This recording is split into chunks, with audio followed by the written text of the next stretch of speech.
Esteemed colleagues, the secrets of ancient Alag beckon. Let's not keep them waiting any longer, adventurer. You and I will join the engineers at the Crystal Tower's main gateway, where we will endeavour to neutralise the structure's outer defences. Rat Bros, meanwhile, I will remain here and oversee the operation. Given my knowledge of Allagan history, it seems logical that I should lead the expedition itself, though I admit the role does not exactly befit my status as an observer. Still, we can but make use of the resources at hand, assuming all are in agreement. Let us proceed forthwith to the large, lopsided gates found to the southeast. Alright. Show me what you got, Crystal Tower. I have waited. I have found the crystals. I have done my bit.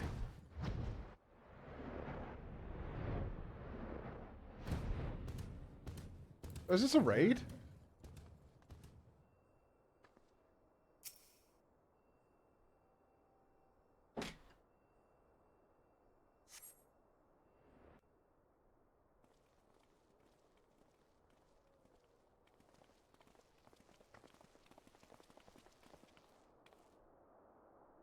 Crystal Tower lies beyond this portal.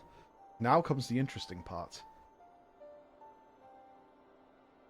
Sid, you are the only one of our number who has never crossed this threshold. I ask that you take the lead of our present.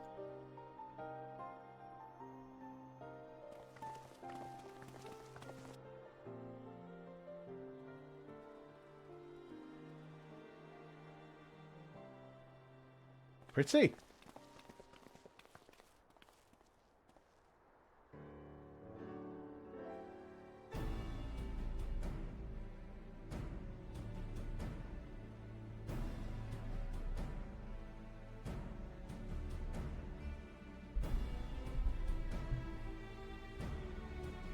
Hey, THD.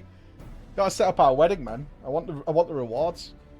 I say, the energy radiating from these statues is palpable. Lucky for us that it is. One might otherwise stroll past them.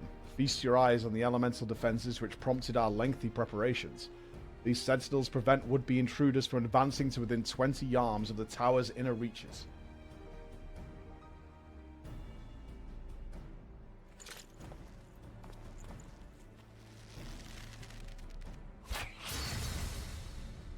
Ooh. No matter how swift they may be. Happily, the crystal fangs we took such pains to craft should spare us the inconvenience of instantaneous annihilation. Here, allow me to demonstrate. Chief, it's two! Dangerous to allow anyone else to risk his life testing one? Quite right. I made the damn things. It's my job to see that they work.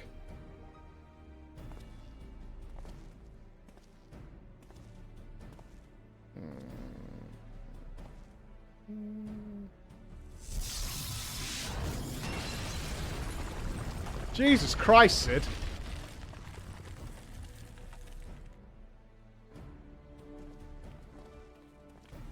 Success. I, for one, am convinced, friends. Ready your fangs. So let's sit through them all.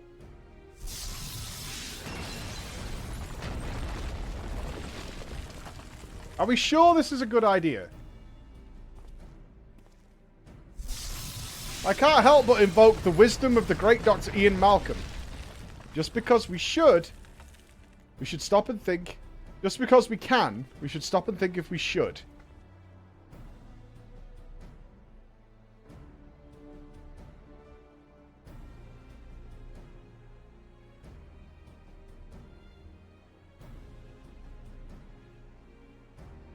The last one is yours, old friend. It seemed only right.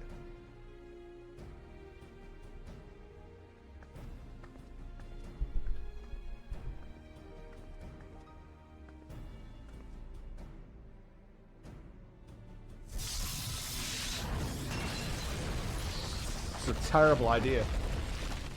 Such a bad idea.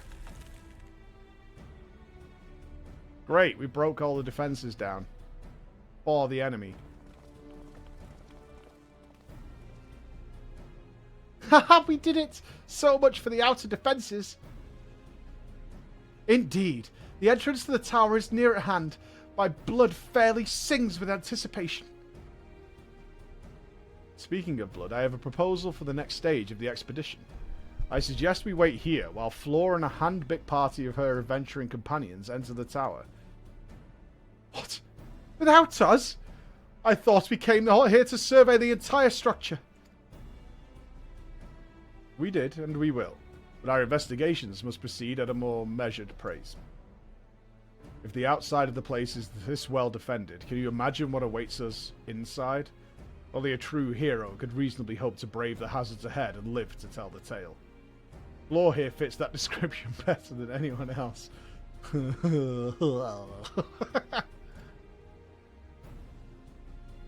it's not as if we shall be idle in her absence. While Flora and her companions are risking life and limb to beat us a path to the tower, we could set about analysing this rubble for evidence of how its technologies function. Your knowledge of ancient lore will be invaluable in that endeavour, historian Grahatia. Ah! You ever tire of being right, old man? Floor, as it seems I won't be accompanying you, allow me to at least provide some instruction. The maze that surrounds the base of the tower is known as the Labyrinth of the Ancients. During this initial foray, I suggest you concentrate on ridding the place of hostile elements. When you are reasonably certain the maze is secure, contact me via link shell, and we shall join you post-haste, no matter what Master Garland says. Though we would prefer if any relics you encounter remained intact, you have leave to do whatever is necessary to secure ingress to the upper levels of the tower. Fortune go with you, Floor.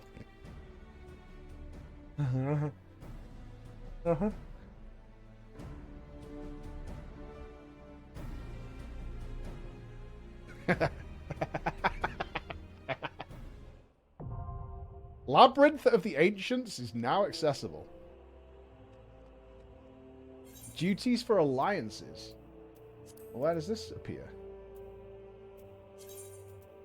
The duty is designed to be undertaken by an alliance, a squad of 24 adventurers formed of 3 full parties. The battle composition is reserved for large-scale duties only. While you're in an alliance, the class job icons and HP bars of alliance members will appear on the right of the party list. By joining forces with other parties, you can achieve that which may otherwise be impossible. Huh.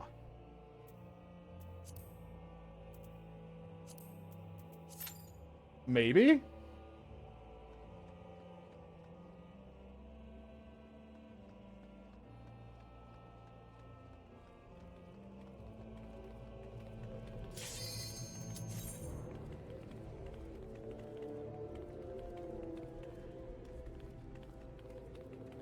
Okay. So it's going 3 tanks, 6 healers, 15 DPS. Alright.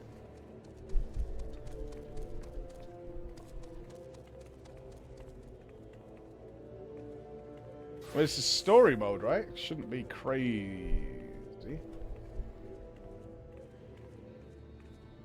We'll see.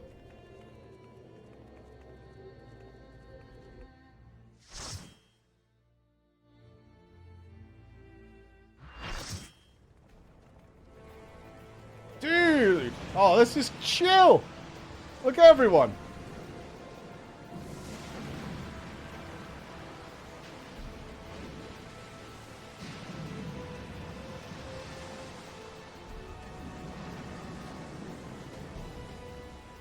Yo, man, this looks cool.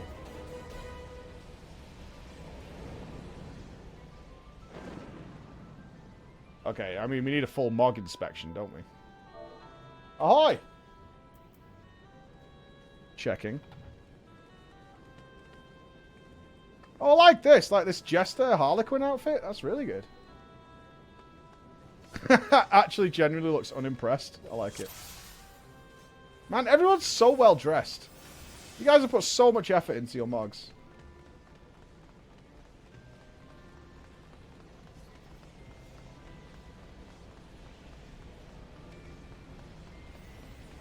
Now, I assume because there's more than 5 people here, this is going to lag hardcore. Right?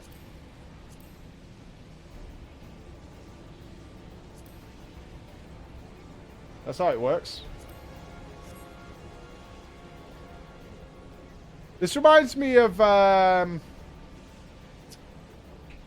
it's that WoW raid, the Gahoon one. Ulduar? Not Ulduar. You know the one. Uldir. That's the badger.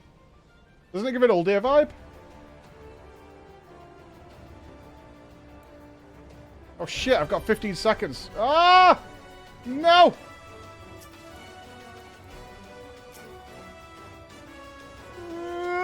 Made it. Oh, what the fuck is happening? Oh no, oh no, hold on. I'm gonna kill Valafor.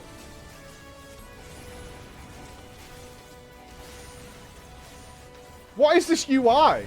Okay, we have to change this. This is just chaos.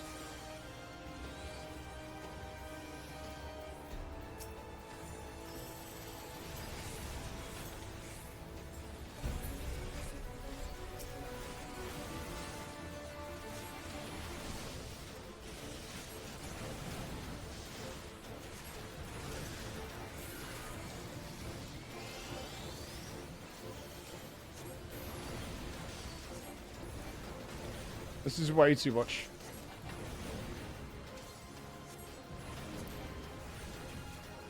I mean, I assume there's an enemy in there. There he is, over there. This is mad with this many spell effects. I know I can turn them off before anybody tries to tell me. I'm aware of that. But I'm kind of going to enjoy it for the moment. Just how fucking bananas this shit is.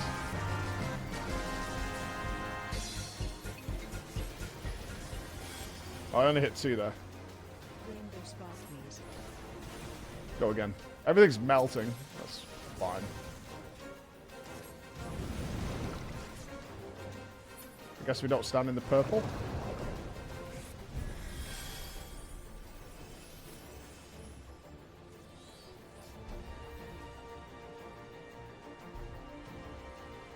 The Path of Decay. Look at this fucking room. Yo, this is giving me Mimiron vibes. Ooh. Ah, it's a big old dragon. The Bone Dragon.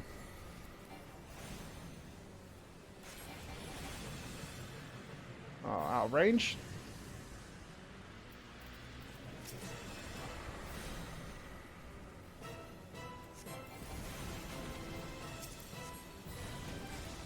Oh my god, it's that boss where we need all the sub-rogues.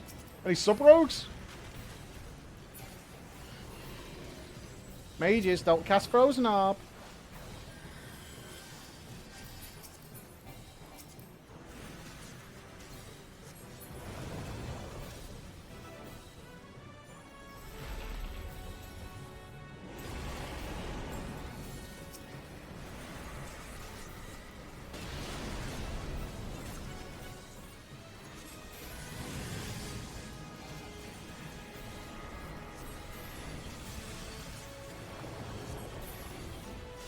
Not even gonna bother with the ads. Everyone's creaming them. Oh, maybe.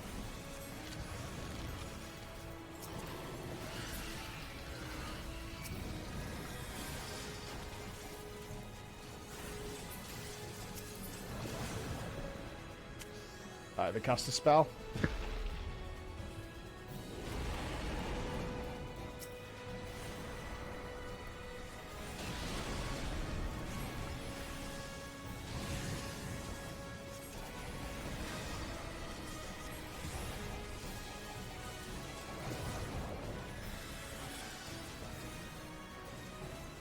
Rotting eyes. My flare, killing blow? Killing blow, baby!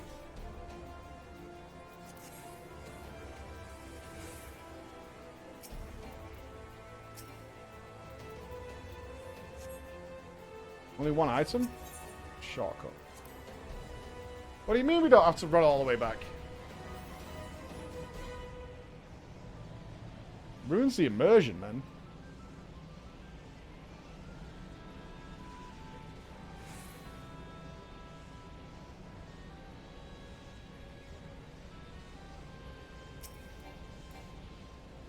Invalid target. Oh, is that because they're not part of my party? So I can't blink to anybody who's a member of the Alliance, eh? Hmm.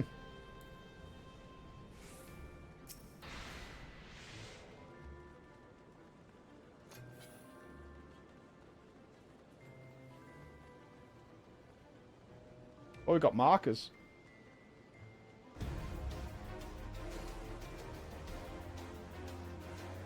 Oh, this is cool. We all have to split into our little groups. That's cool.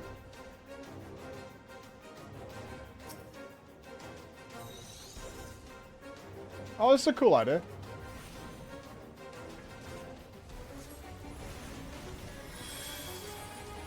It has no health. Okay. Oh, it's a gauntlet.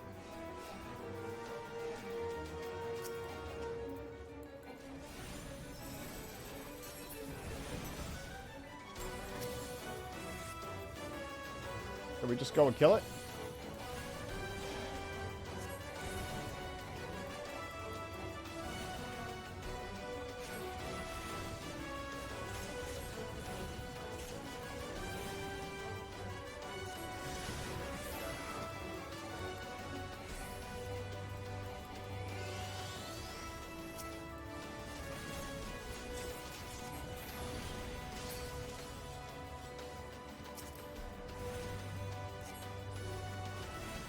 Seems so.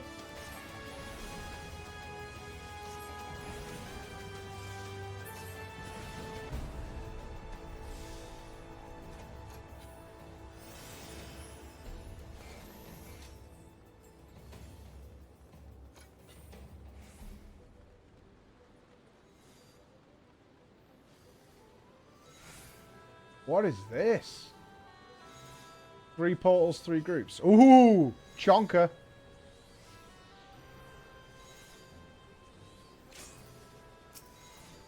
Thanatos. Oh, I've got a beam on me. But what of the beam?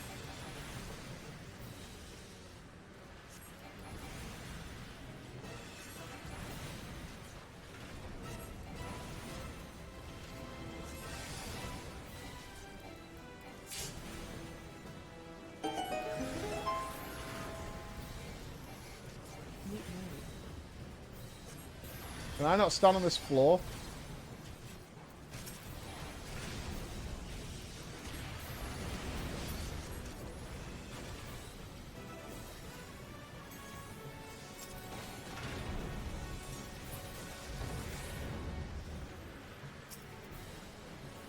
We have to click that? Magic pot.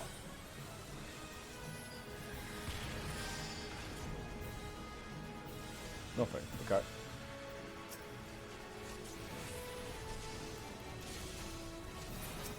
Is there an extreme version of this? Because I would like to know what's going on. Alas, I don't.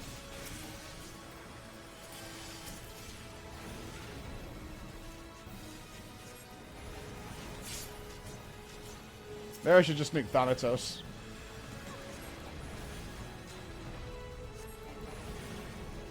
Oh, he's invulnerable, never mind.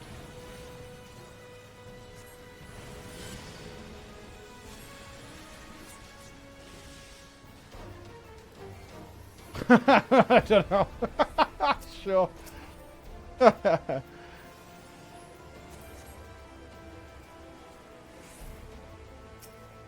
Grats, I guess, sure.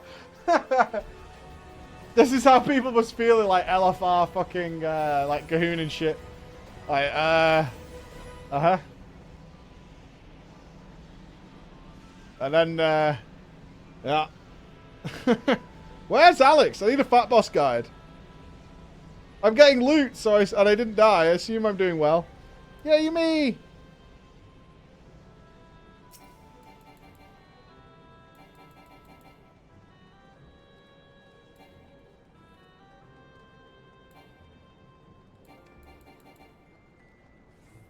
Ooh, lava monster.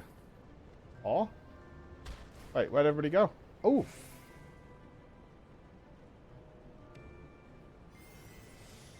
Never mind.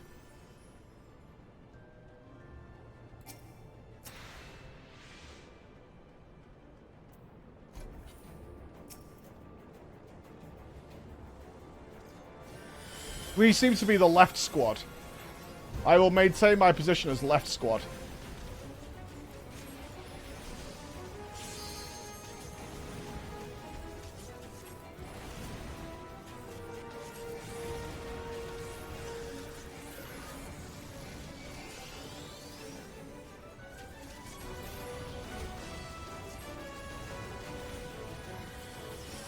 My flare caught me some aggro there.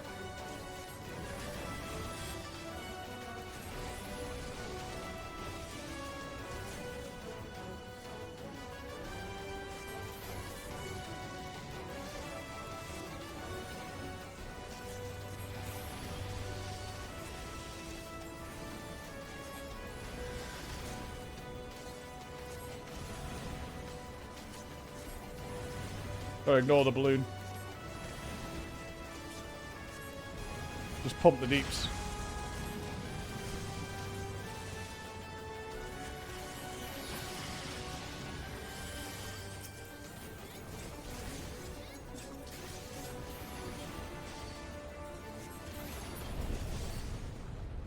Did we win?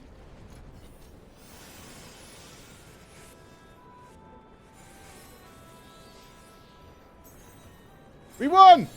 Yay!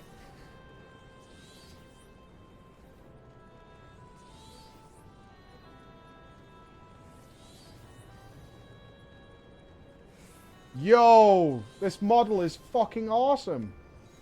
King Behemoth. Look at this chungus, man.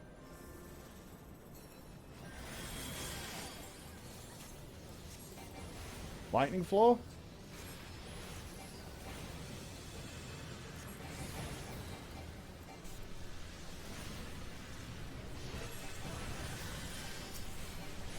I feel like I should swap to the ads here.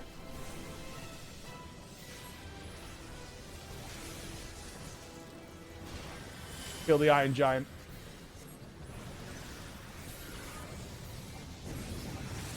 Holy fuck!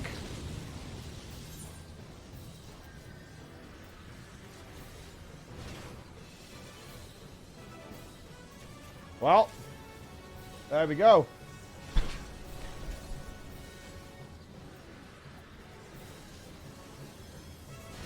Not sure where I was supposed to... Oh, you line of sight. It's Saffron. Oh, okay, I see it now. Gotcha.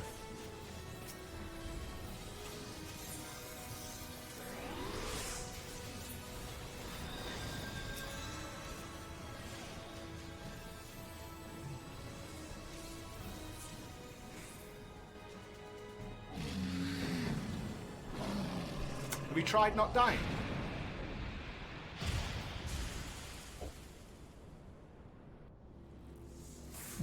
The seal over the Walk of Ascension has been noted. The Onion Cerule.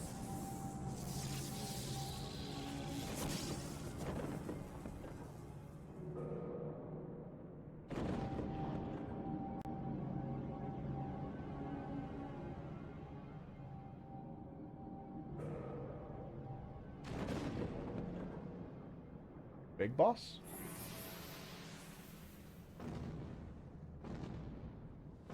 Dude! Oh, that's Chadamus Prime. Look at this guy.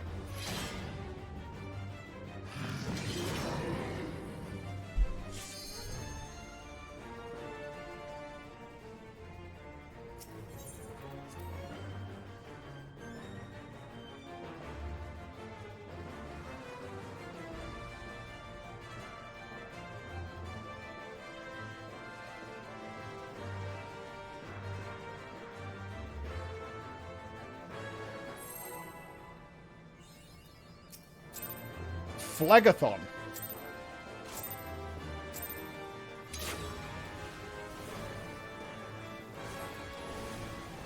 Well, what the fuck do you do, Phlegathon? Do I need to be with my little group? Is that what you're trying to tell me there, I think?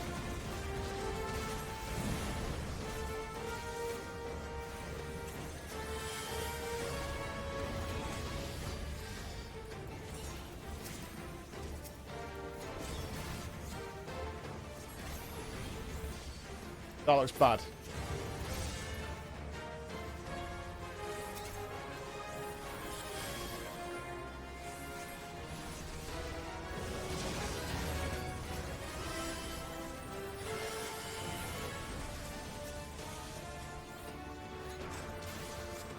Everyone's running over here.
Big flare to finish him before everyone else does. Boom!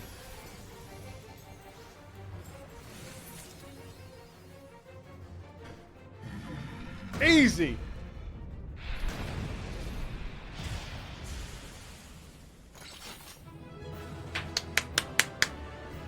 Clap claps!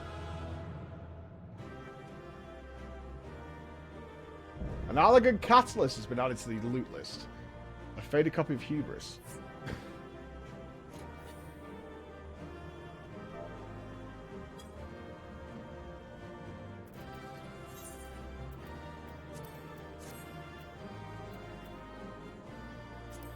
Now, dubbed a god in the machina by those who first discovered it, modern scholars have yet to discover not only what the catalytic agent contains, but exactly how it functions. I don't know what that is. Read.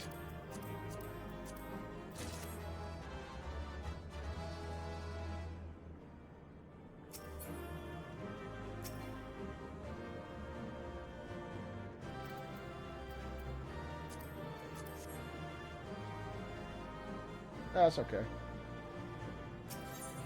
Well, it's very chaotic and very simple, but it was a spectacle. Oh, we game on. Wait.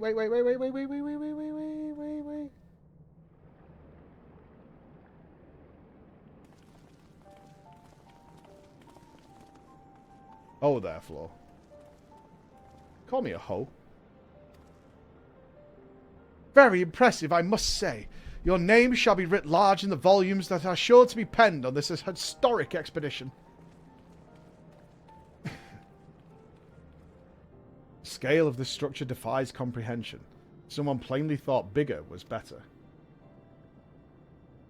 According to the findings of my Baldesian colleagues, the Crystal Tower was constructed to collect and store the endless energies of the sun, a characteristically ambitious undertaking.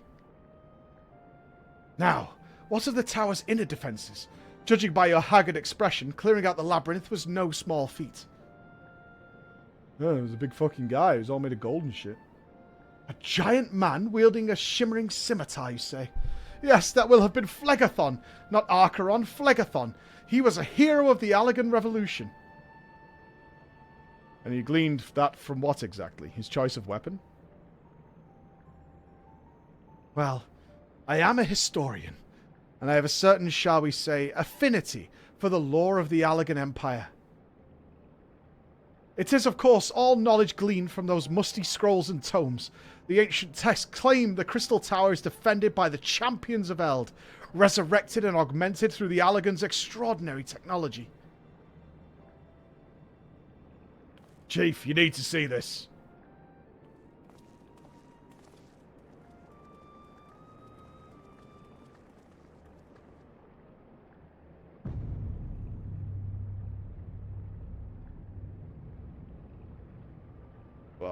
Well, there it is.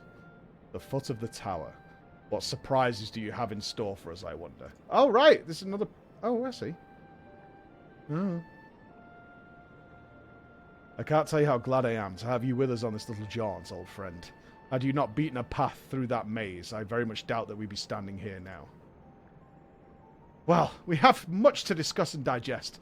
Let us retire to St. Koinix, find for the present, and then plan our next step.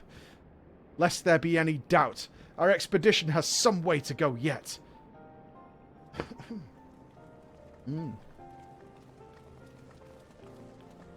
Second wing, or what?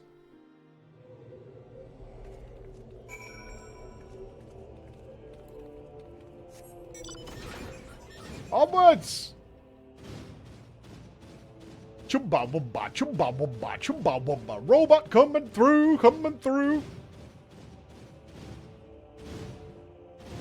Let me fly or what?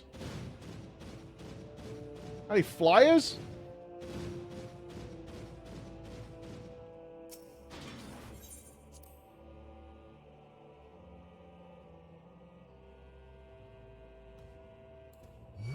Oh.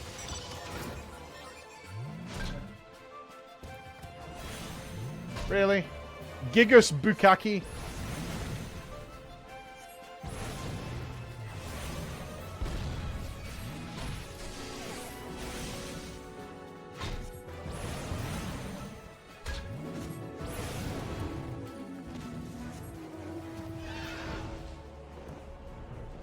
Off we go.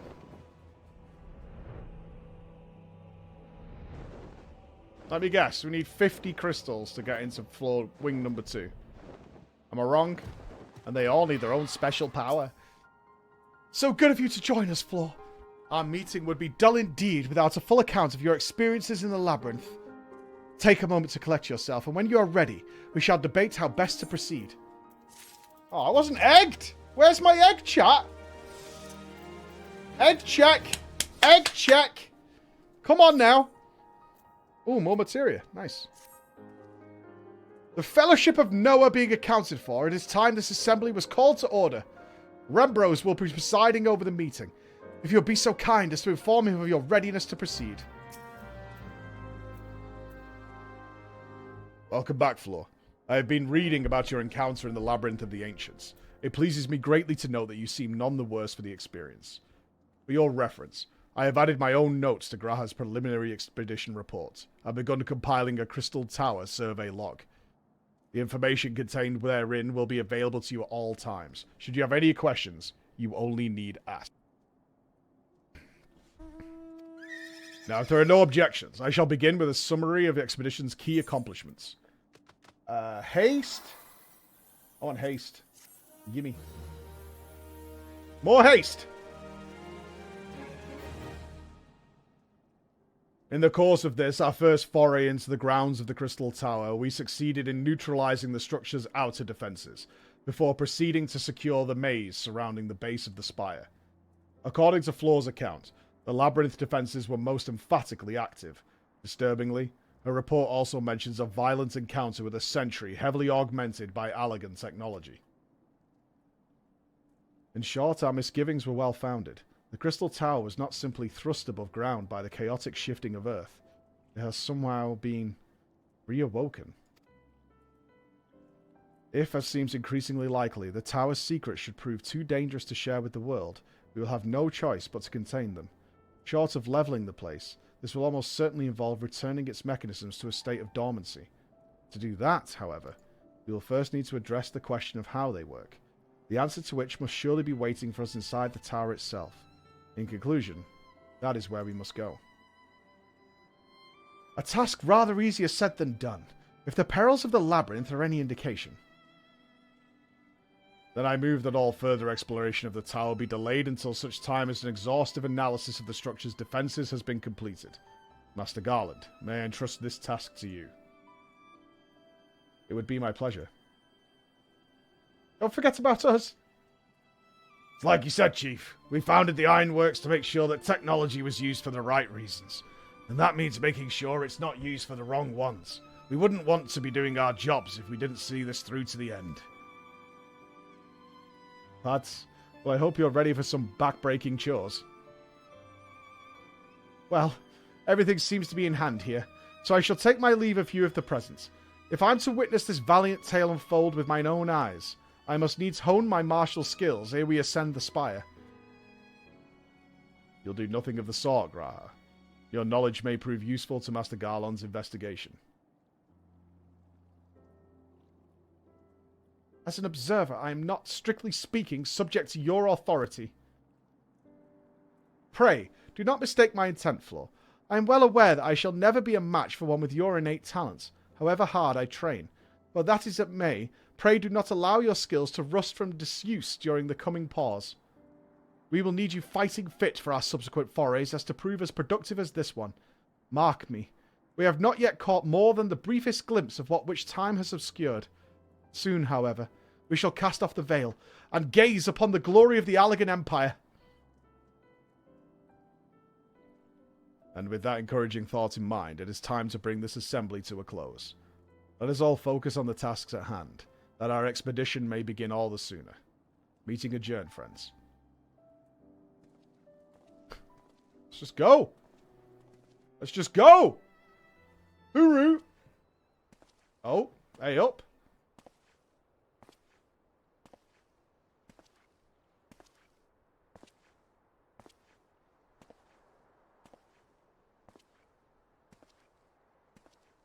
Such a terrible mess. Yet it does leave the door wide open, so to speak. I think that was the voice we gave this guy. One that cannot help but be impressed. I'm beginning to understand the reliance you place on adventurers, old friend. So, this is the legacy of the Allagan Empire left behind. If my readings are correct, the energy source waiting atop the tower is a match for even the Ultima weapon. Nay, more than a match. A new toy for me to play with.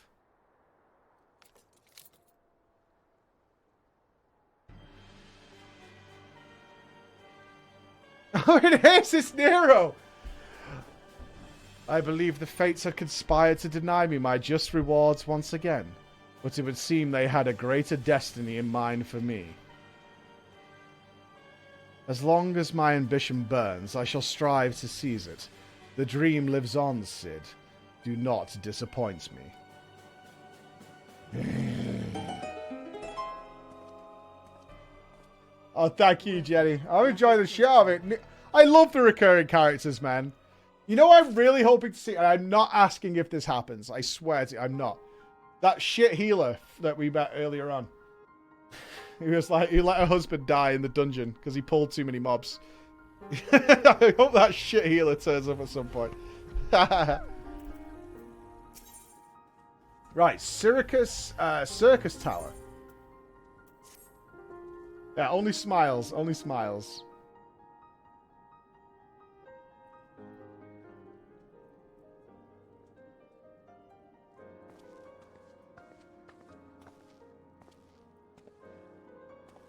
Ah, 'tis you, my friend. You are doubtless eager to hear of our progress on the Crystal Tower.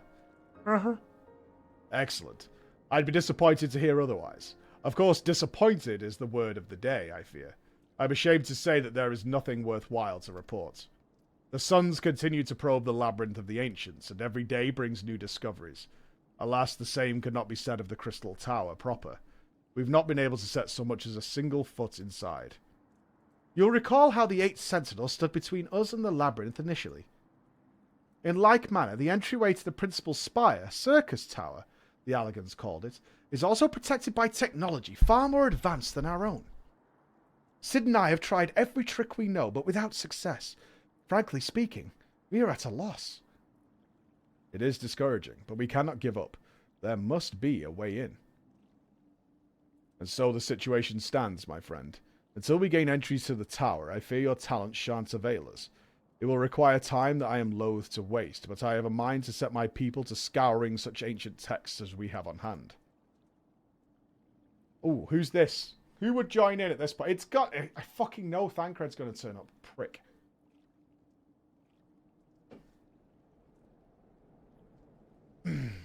Perhaps we can be of assistance. And you are... Oh. Ah, it's Edgy and Slice. Be at ease, friends. We share the selfsame goal. I am Unai, and my companion is called Doga. We are scholars of the Allagan civilization, sent by the students of Baldesian to assist in your endeavor. Unai and Doga, rather unusual names for this day and age, if I might be forgiven for observing, but I digress. You claim to be here at the students' behest, but we have received nary a word of your coming. I'm sure you'll not take to amiss if we seem somewhat doubtful. We can only assume that the message failed to reach you due to some mishap. I assure you that we are here to help. Catboy has the echo? What? What is it, Graha? Oh, 'tis nothing. There was a pain, but it has subsided. Well, this is rather unexpected. Your right eye is the same as ours. The same? You and I have the Allagan eye as well? The sanguine hue is said to be a trait unique to the Allagans. Yet I inherited it from my father as he did from his. Only one child in a single generation is born with the eye. All my life I have sought to learn the truth of its manifestation. If there is aught you know, I simply implore you to tell me. Wait. My deepest apologies, but we have no answers for you. Only one thing is certain. Those who possess the trait are bound by fate to Allag. As your face is placed upon the path you walk, so too have we come here to fulfill our destiny. Absurd though it may sound, it is the truth. Oh, Ulai. Okay. It seems to me we may have naught to lose by accepting their aid. What do you say? You might not get any lines. If that is your wish, then so be it. Yet remember that I still mean to verify your story with the students of Baldesian. When I am able. I trust there will be no objections? Very well. As of this moment, I name Unai and Doga advisory members of Noah. Without further ado, let us have them examine the circus tower entrance. I promise you'll not have cause to regret your decision. No lines. Fine. No lines. You got cut from the script. Hi. Your performance was poor. How's my hair? It was a subject change. Yeah, it's lovely. Floor. I should be much obliged if you were to accompany our new friends to the tower. Biggs and Wedge are presently surveying the 8 sentinels. The 2 of them can show you the way. Upon arrival, pray report to Master Garland. He will brief you on the situation. I shall join you, Floor. With Unai and Doga's knowledge, along with your uncanny knack for setting events in motion, I am hopeful that we will finally see progress. Yeah, you got cut, sorry. Look, you were good in auditions, but on the day you just couldn't deliver, so... No. Yeah, sorry. Unlucky. Yeah. Happens, though, you know? Happens. Yeah, a bit of an oof. Someone should have called you and let you know. It's a bit awkward. Are you going out now, yeah? No, I need to get to. Oh, you're not dressed yet? Well, I'm wearing this top, but I'm going to wear my Levi's with it.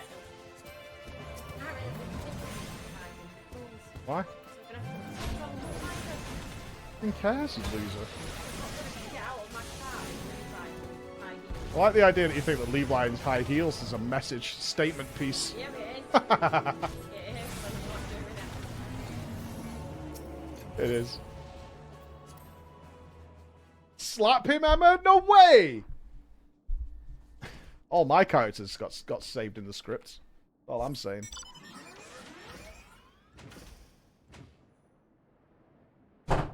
Gentle slap. Stop endorsing domestic abuse, man. For shame.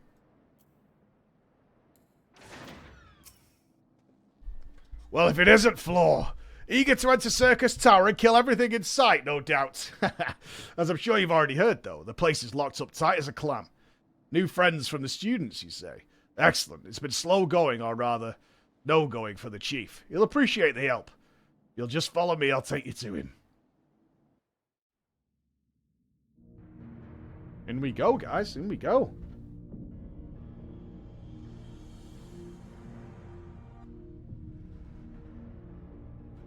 The big fucking door.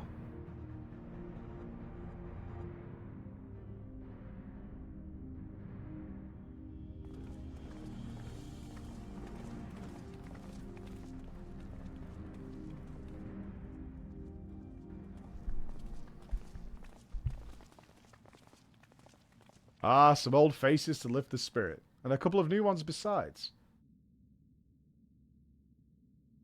Allow me to introduce Unai and Doga. They are scholars of ancient Alag, sent here by our friends at Baldesian to aid in the investigation.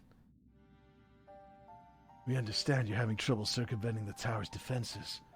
It is our hope that we could be of some small assistance. In your attire is ought to go by. Your assistance shall prove invaluable indeed.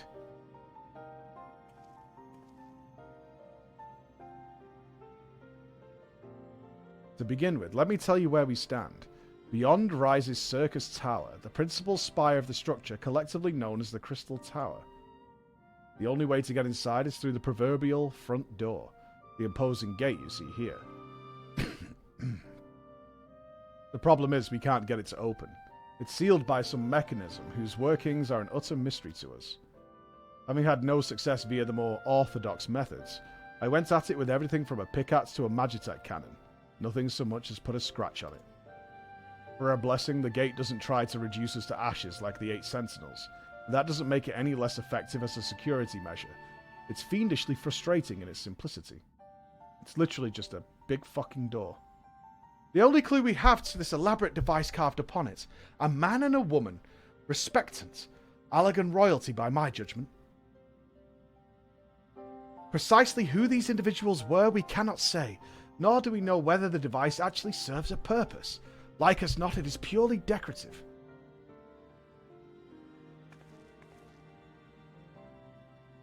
Oh.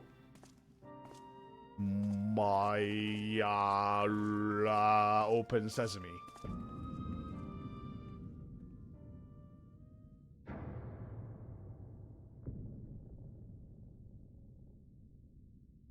If you're thinking it's forces, save your strength. It's no use. Just ask the calluses on my hands. So these two are Allagan royalty, right? Rest assured, we do not mean to waste our strength. Indeed. Why should we exert ourselves when the gate will open of its own accord?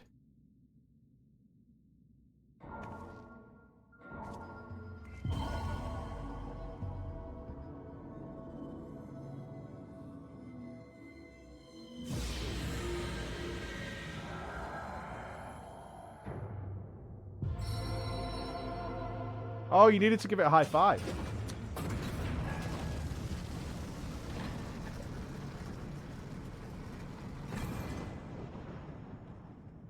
Alright. You can stay. I don't think any of us expected that to happen. 7 hells, what is this? What did you do? What are you?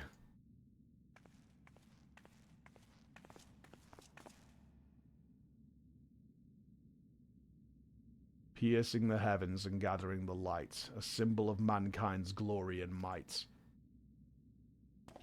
I'm Jesse, he's James. Its virtue guarded by gates impregnable, only to those of royal blood answerable. Exactly as passed down through legend, I am delighted to see. Is it Nero? They sounded like they were going to do Team Rocket then, right?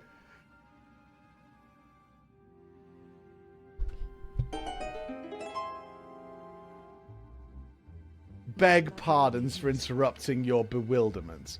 I couldn't help but notice the remarkable playthings you have acquired. Nero, you're still alive. Garland. If I didn't know any better, I would say you weren't happy to see me. Ah, but I jest. In light of our recent meetings, you have every right to be wary. But rest assured, I am no longer a threat to you. My legion is for all intents and purposes defunct, and my association with it means a tight noose awaits me back in Garlemald. And so I've been roaming this land Eorzea, a regular itinerant. In the course of my wanderings, I chanced to catch wind of your latest venture. It sounded positively fascinating, and so I decided to come here and join you. After the wrongs you've committed, you think us that gullible? Looks like Spike from Buffy. If you are suspicious of my intent, 'tis only my just deserts. But I am determined to make amends. As a gesture of goodwill, I will share with you what I know, starting with these two odd characters. As you are doubtless already aware, the Crystal Tower was the symbol of ancient Alag's might and prosperity. Entry was permitted only to royalty and a select few individuals. According to the records I have unearthed, only royal blood can open the gates. In other words, the Emperor and his progeny were living keys. You mean to say that these two are descended from Alagan royalty? Oh, I suggest nothing so glamorous. To put it plain, they're imitations of royalty. Living keys born of Alagan ingenuity. Clones, I believe, is the name your creators gave your kind. Is that not so? We're cloning people now?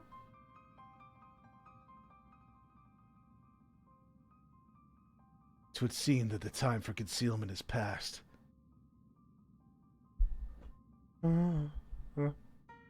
Pray, accept our apologies.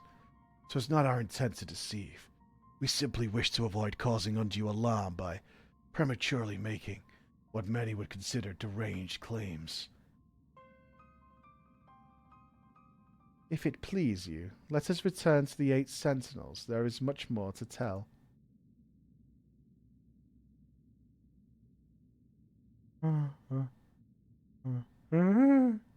Twinkies. Very well.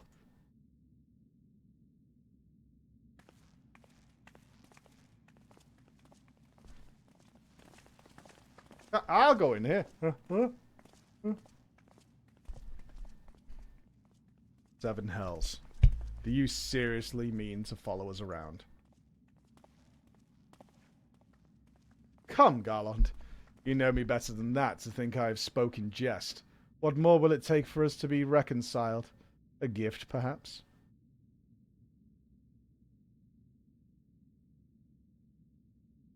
An Alagan tombstone. It holds the information I just shared with you, and a deal more besides. It used to be the jealously guarded property of the 14th Legion. It is yours now. I wish you joy of it. I look forward to working together, old friend.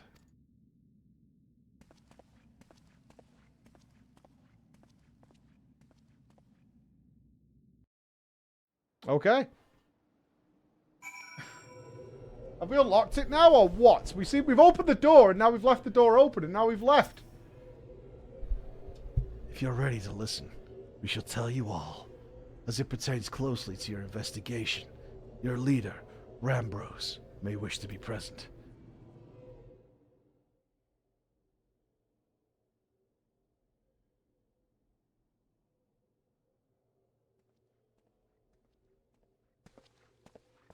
All right. Regale us with your tale. We demand regaling. Before we begin, pray allow me to apologize again. It was not our intent to deceive you, just to lie to you. As you have already gathered, we are not scholars sent by the students of Baldesian. They were clones, copies of people who once existed, given life through Alagan technology. It's rather a lot to take in. It would be considered unseemly. Might I ask why you and yours were created? And more specifically, what is it that you seek to do? Answering your questions require that we revisit Alagan history. Pray, bear with us. The Alagan Empire reached its zenith long before our kind came into being. In that glorious age, the Crystal Tower stood tall as a symbol of Alagan pride. Parents took their children there, that they may learn how the nigh limitless energy it produced brought prosperity to the whole empire. That prosperity, however, bred decadence, and the empire began to show signs of stagnation. This decline was made all the more rapid for want of strong leadership. In a matter of generations, The Allagan civilization became a pale shadow of its former self. Its once gleaming cities fell into disrepair, and its frontier lands were given over to the wilderness. Lamenting the pitiful state of affairs, one technologist made it his mission to restore Allag to greatness. Aemon was his name, and he believed that the ailing empire wanted for but a potent ruler, and none was more potent than its founding father, whom he sought to resurrect. The founding father? You cannot mean Emperor Zandi? None other. As part of his experiments, Aemon created None other. As part of his experiments, Aemon created clones of the Emperor's descendants. We are the products of that experiment. Copies of Unai and Doga. Historical texts mention the reigns of two Allagan emperors named Zandi. It was commonly believed that the second was the namesake of the first. After all, such a custom is not uncommon among royalty and commoners alike, to think that the two were in fact one and the same. Aye. Zandi returned from the grave and assumed his throne once more, and true to Aemon's prediction, the Emperor restored his realm to the glory it once knew. What would he could be satisfied with that? In his previous life, the Emperor desired to bring the entire world under Allagan dominion, an ambition that ultimately went unfulfilled. Having been granted a second chance, he was determined to succeed. Realizing that he needed more power to wage his war of conquest, Zandi turned his sights towards a forbidden source: darkness. In order to learn how to harness this power, he converted the Crystal Tower into a restricted research facility. Darkness? Again? Seven hells. What is it with megalomaniacal rulers turning to darkness in their lust for power? Well, at least this one won't be bothering us. Been thousands of years dead and all. Would thought you were right, Master Garland.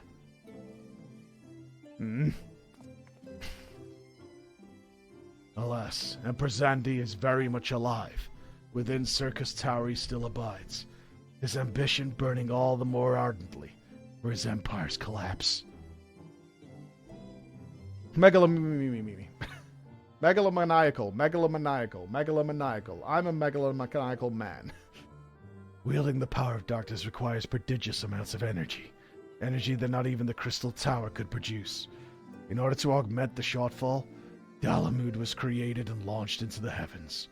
On high it hung, gathering the sun's energy and channeling it into the tower below. However, a miscalculation resulted in a surge of energy that escaped into the land. This triggered an earthquake of unprecedented violence, the calamity that ushered in the Fourth Umbral Era. In the blinking of an eye, the mighty Allagan Empire was laid to waste. Yet even as the Crystal Tower was sinking into the earth, the technologist Aemon, now Emperor Zandi's cloister's aide, invoked powerful magics and halted the flow of time. Fucking hell. Alright, Doctor Strange. Every soul within the structure, the Emperor concluded, was placed in a deep slumber. In that state they were to remain until the time was ripe to awaken.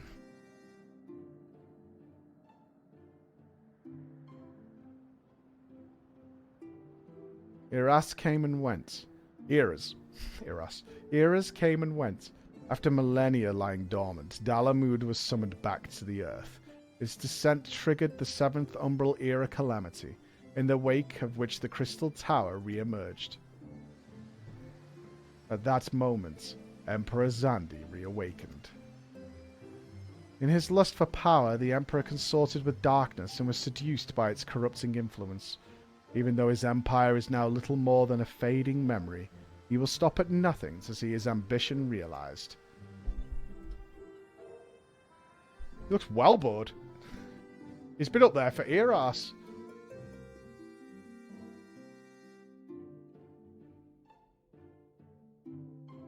"'Tis for no other purpose but to put an end to Zandi's madness that we exist. This is the mantle we have inherited from our namesakes, the true Unai and Doga.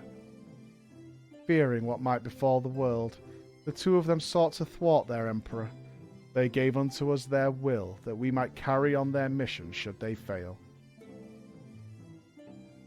When we came to our senses within the Crystal Tower, we deliberated a course of action.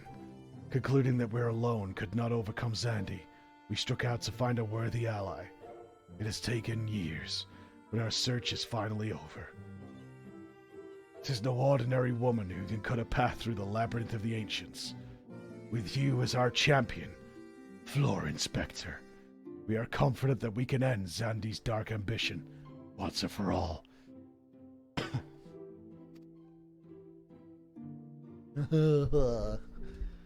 Well, that'll teach me for speaking too soon. Setting my chagrin aside, I see now why you would knew the students of Baldesian among a host of other things. You were observing our investigation the whole time. So what will we do, Floor? The world is in grave danger again, and it just so happens you're an expert in saving it.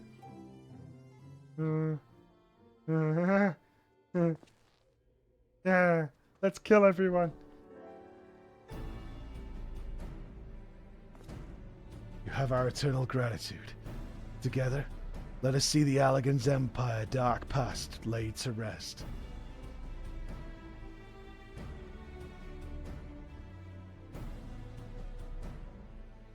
It has been our mission to recover the long-lost knowledge of the Allagan civilization. But what worth is that knowledge if it means subjecting the realm to peril?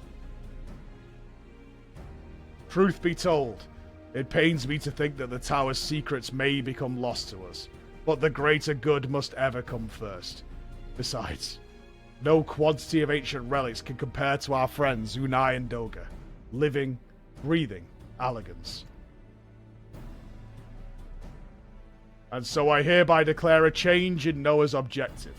Henceforth, we shall direct all efforts towards sealing off Circus Tower. Its dark secrets must never know the light of day. If only we just left it alone, eh? Floor, as you did for us within the Labyrinth of the Ancients, I would have you enter the structure and eliminate hostile elements. Suffice to say, this includes Emperor Xandi himself.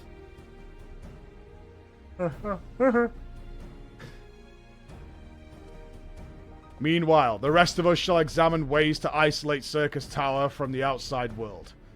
To work, then.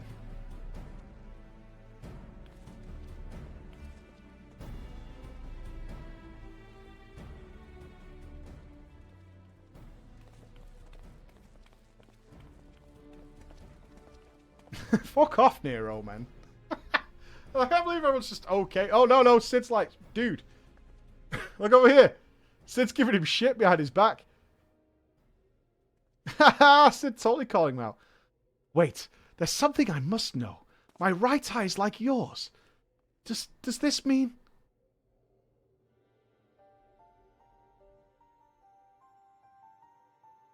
You inherited the trait from your father, you said. Know that clones are unable to bear offspring. You have no cause for concern. The Allagan Eye, you called it.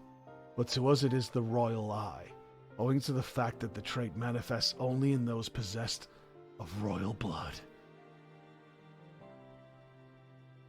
I cannot well explain why the eye runs in your line, but I'm pretty sure your dad fucked a cat. And if so, you're going to prison.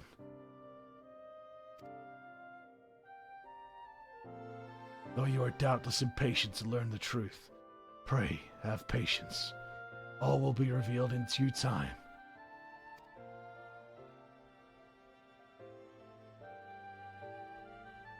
Well, he's a fucking cat boy. He came from somewhere. I'm just saying. If I turned up with whiskers and fucking ears, you'd be questioning what my dad had been up to, right?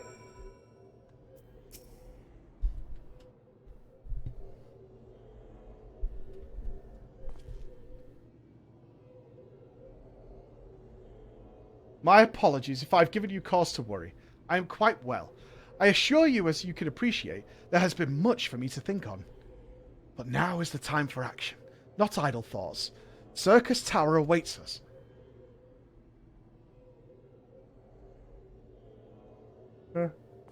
Your task is to eliminate all hostile elements within the structure, Xandi himself included. This will afford us the chance to seal off the facility.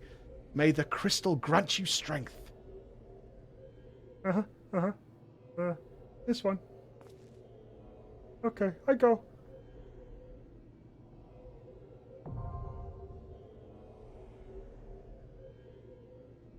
Alright.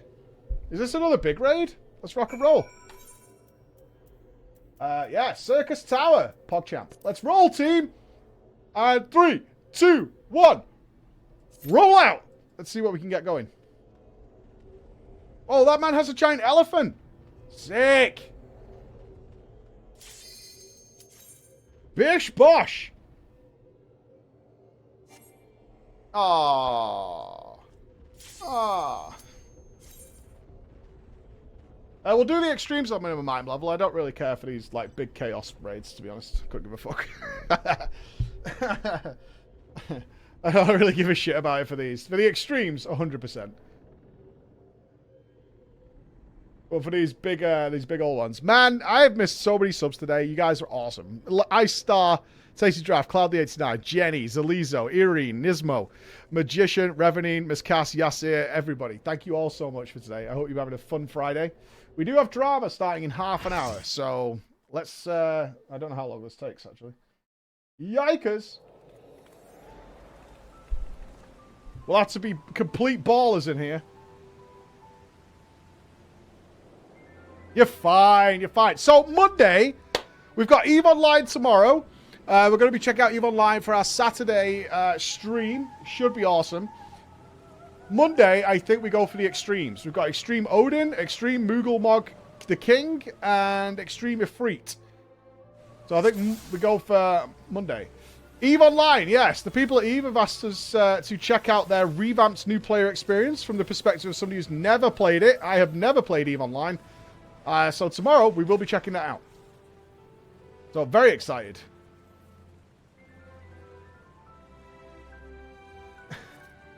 There's a one-day only thing. They've asked us to give it one day and tell us what what we think.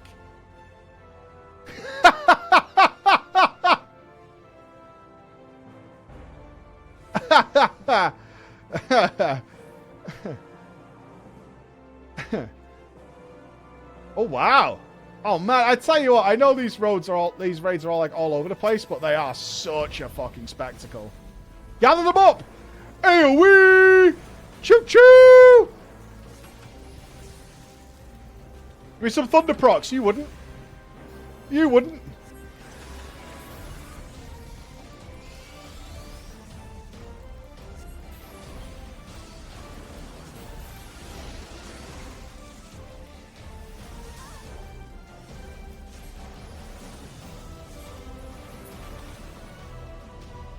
This music is fucking chill. FF3. Nice. Whispering Dawn. I really need to sort out my debuffs somewhere. I need them here. This is where Weekorers live. They live here. I need them here somehow. I need to figure that out. I might have to get a mod. I might have to get a beat boop. Might have to engage Hackermans.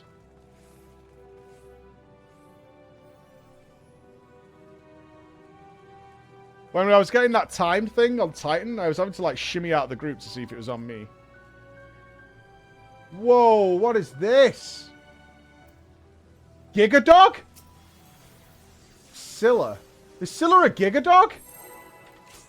The one of many paws. They foretold it in the scrolls.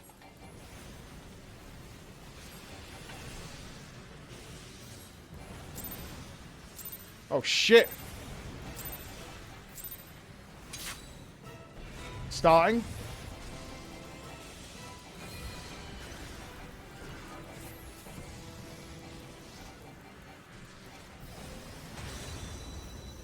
What just happened?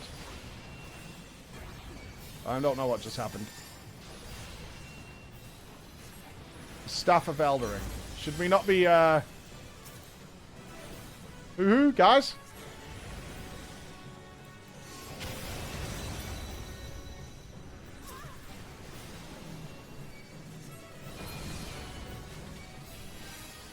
No?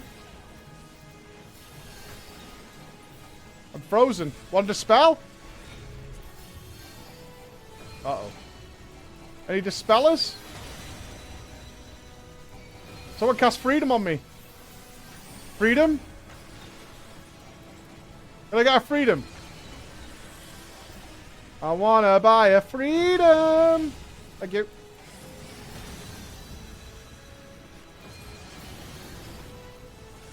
What are these purple things that are chasing people? See this shit?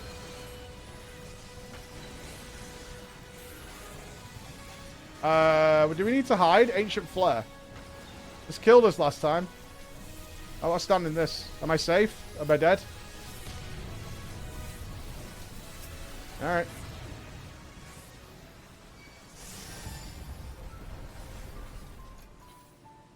I survived.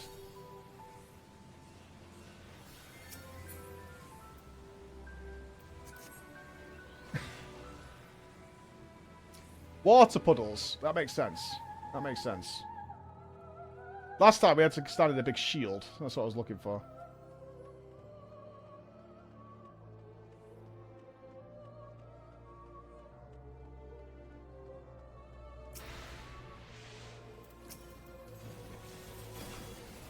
Gather them up, boys. I'm gonna die before I cast this. Nah, that got like 3 targets. Any gatherers?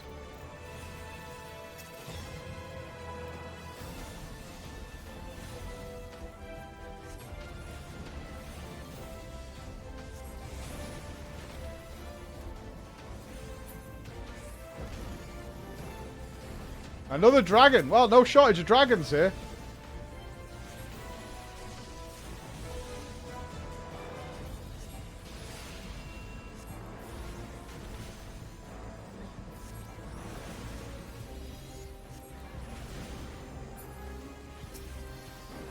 Doga's clone?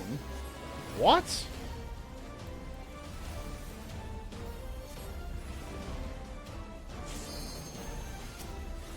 Any nice clone? So there's many of the clones. Interesting.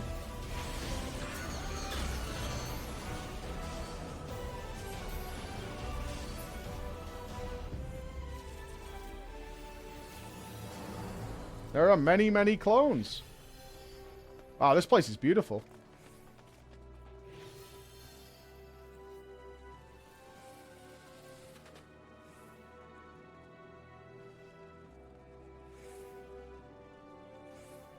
Why are people slapping me? Ooh! Pew!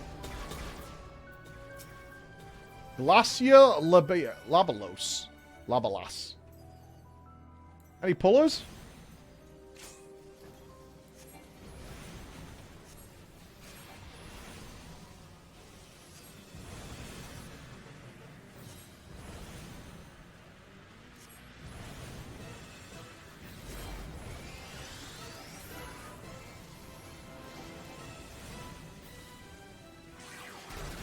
Whoa! That's new. Not seen that before.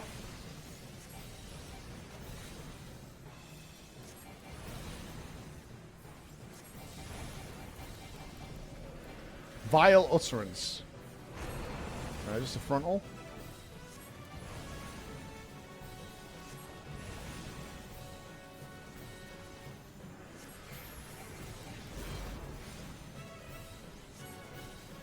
Clockwork rights. Not. Looks like we're not killing again. These looks to be like full boss zergs at this point, which is fine.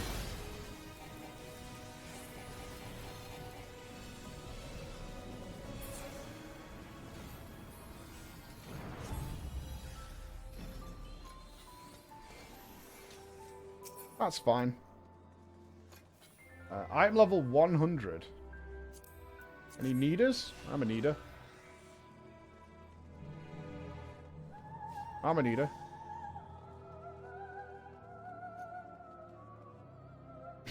I really do enjoy the spectacle, even though, you know, obviously it's not the most challenging thing, but that's fine. Like, every boss is just got such a cool model.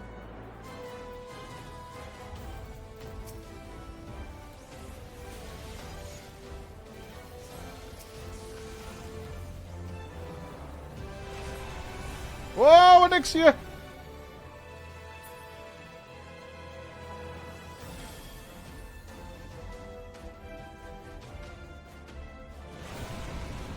I mean, rude or what?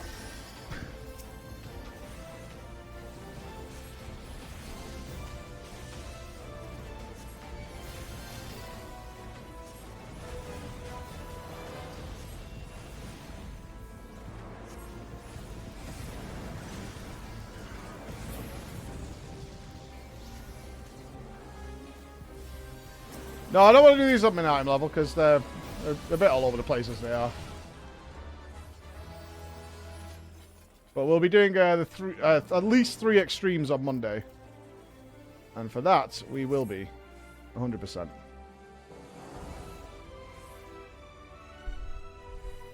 I certainly consider this to be more spectacle than anything else.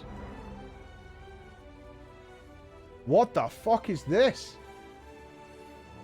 Oh, it's Amon. Amon.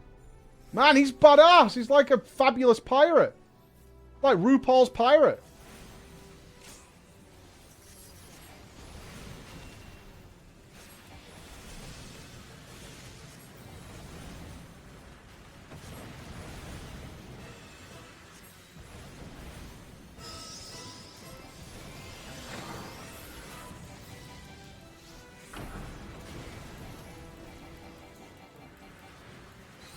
Experimental byproducts.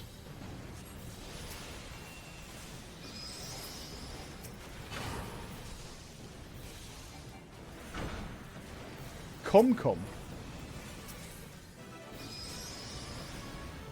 I'm gonna get meleeed.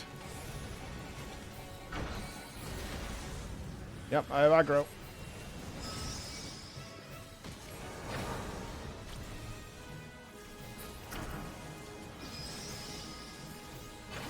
Are these fixating people? I think they are.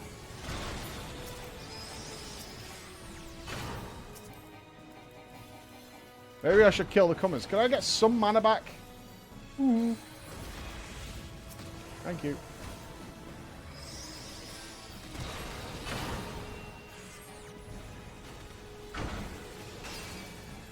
Is he switching off my spells somehow? It really does feel like he is. Am I getting some sort of silence effect from something? Where would it be coming from?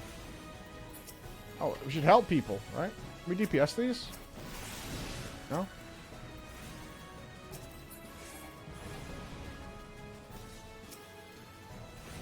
I wonder if they need to be dispelled.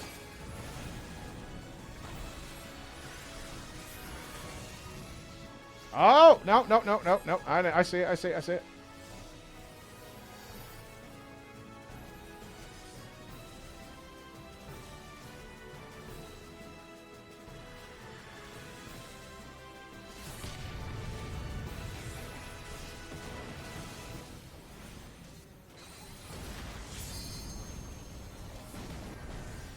Conceivable.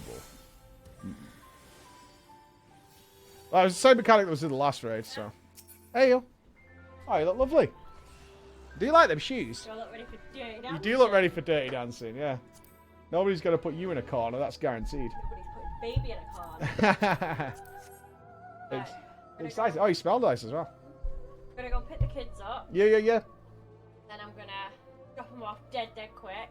Mm-hmm. Then, I'm going to do drama in 15 minutes. So, well, yeah. I'll just drop them off. I'll have to probably just throw through the door. Okay. Jean jacket. I know, I've just been chatting in there. I was like, oh, we've dead him and dead him. You fight valiantly, mortals, but to no avail. Right. See you later. Love you.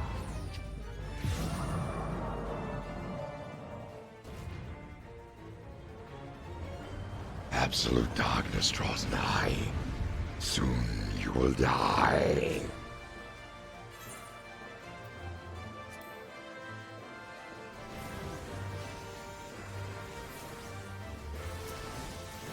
Oh. Ah, this guy's thunderous. Many sparklies. Ooh. What do you do?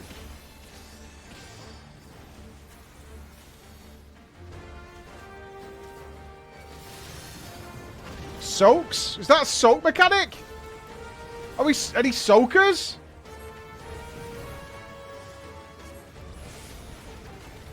I haven't seen a soak mechanic yet. Wow. Alright, he's disappeared. Uh-oh.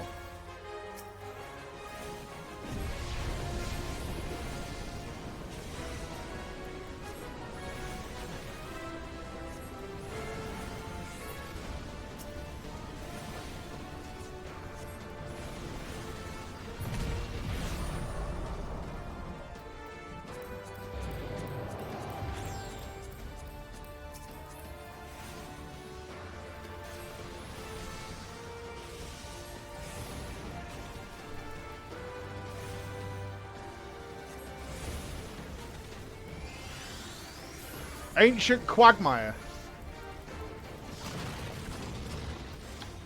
Gotta stand in the circles, I'm guessing.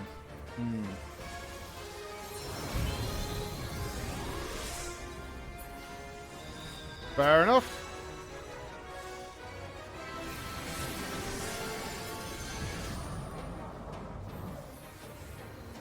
Fair enough.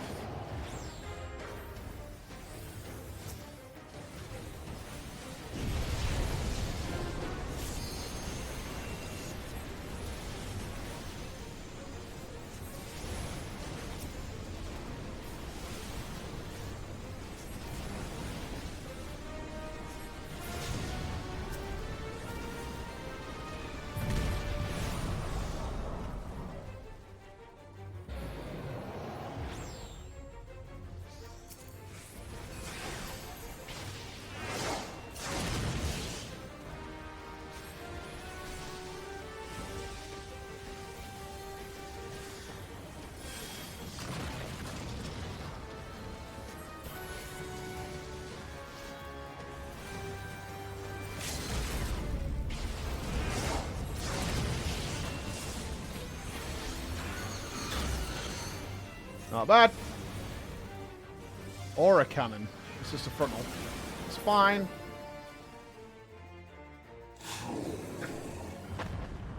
The Emperor's throne is no longer sealed.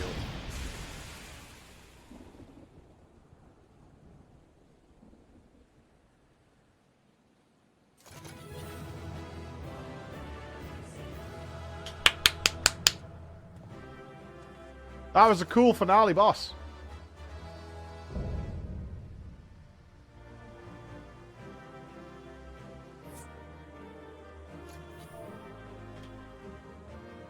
GG, everyone.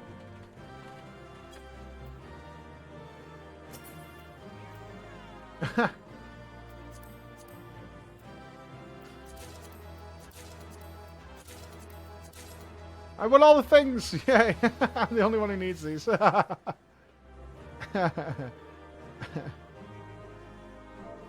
Pray. Let's just leave this place. Forsaken place. Oh, wait. Toxic. Did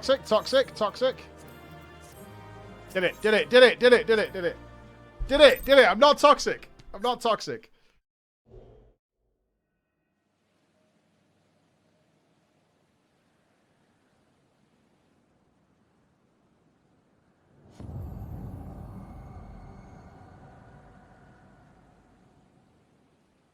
Floor. Huh?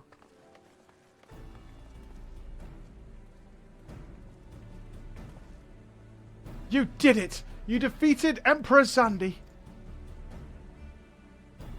Empires may rise and fall, but man's indefatigable spirit ever lives on. Truly, you are the champion we had hoped for, Floor Inspector. With Emperor Zandy now at eternal rest, his dark legacy may be undone. Oh, he's got his outfit back, has he? Oh, he's got a compass! What are you playing at now, Nero?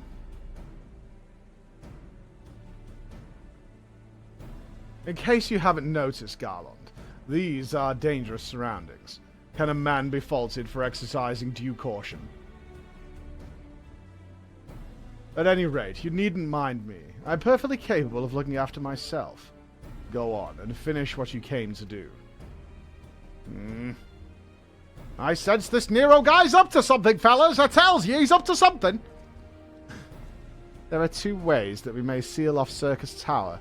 Either isolate it from the outside world, or cripple its ability to produce energy. The choice of method is yours to make. Before you proceed, however, Doga and I must needs attend to a task.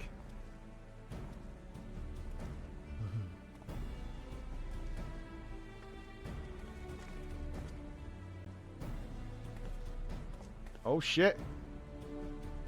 One step at a time, don't fall over. One foot in front of the other. You got this. That distortion, what is it?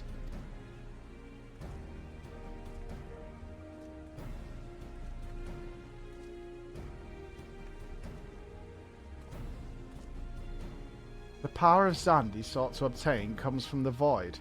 The world of darkness, our people call it. And the true nature of that power was none other than the armies of Void Sense. Void Sense feed on ether, as you may already know, and no planers richer in it than ours.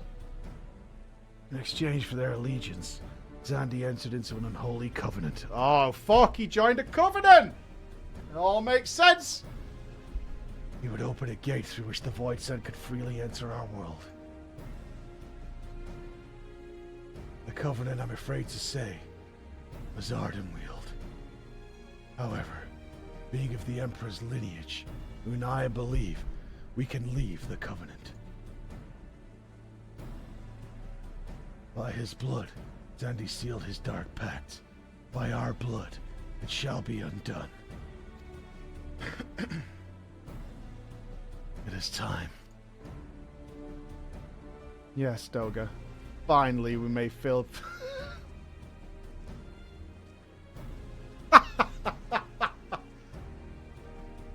Where is North, man? Try over here.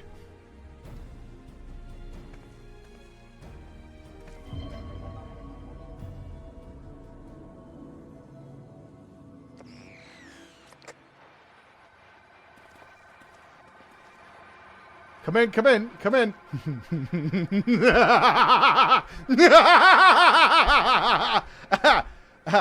Oh, be still, my beating heart. For a moment I feared this outing would end in disappointment, but my readings were not mistaken. Not even the ultimate weapon compares to this. What are you talking about?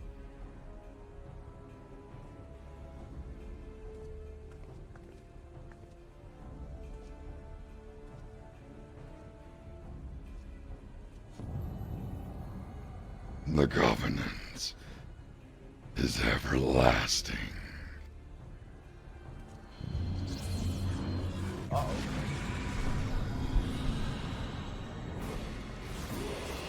Oh shit, vampire kids.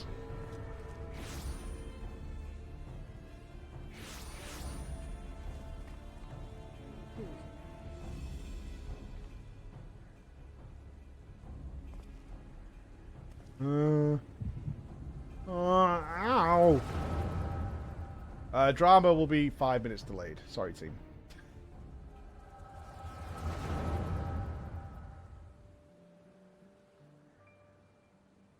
And so Massidia is brought into the fold. Soon all the world shall be united under Allagan rule. And yet, with every dream that becomes reality, the memory of death grows ever more vivid. An endless void, bereft of light and warmth. Though I may have defeated death, it did not leave me unscathed. Nay, its ravening claws have scarred my soul for eternity. Never shall I know peace. Yes.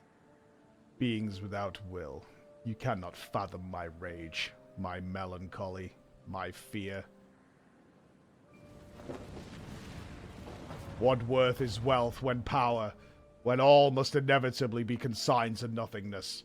If man has nothing, he need not know the pain of loss. So let there be nothing. Harvest more power, that the gate may be thrown full open. Let the cloud of darkness come and engulf the world, devouring all life, hopes, and dreams. Let all be returned to nothingness. Fucking, just because you're bored in your little house, man, you don't need to kill us all. Ah.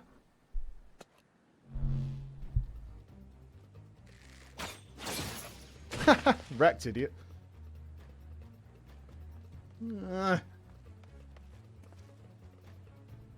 Floor, pull yourself together.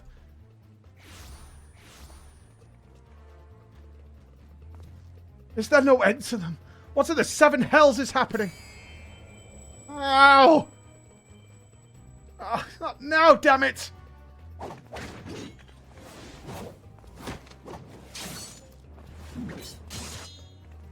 Giga Chad.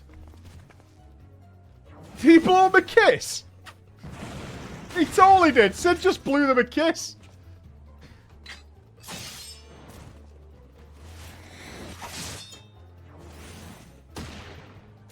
Ha! Nero's just brought a gun.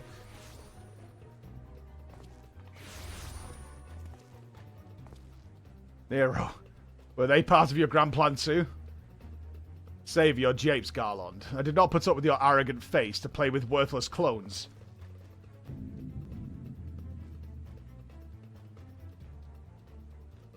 Something controls them. A void sense, and no ordinary one at that.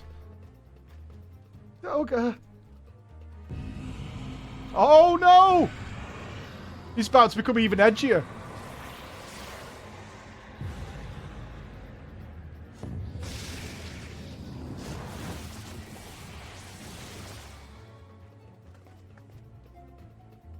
Confound it! Without them, there is no way to master the darkness. That power is mine. He's going in.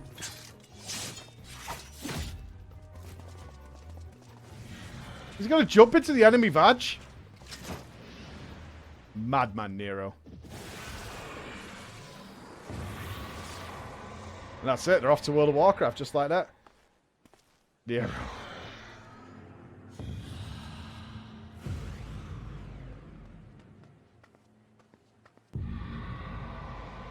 The Covenant shall be honored.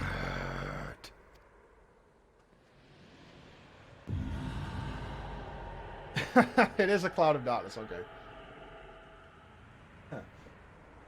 I am the Shadowlands.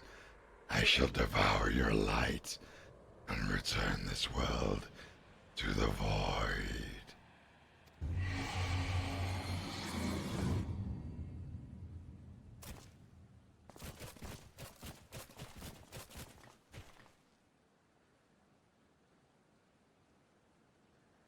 Hey, I think we won. Damn it. The rift is gone. What are we supposed to do now? As much as it pains me to leave without them, there's precious little we can do. Let us return to the find and consult Rambros. Okay.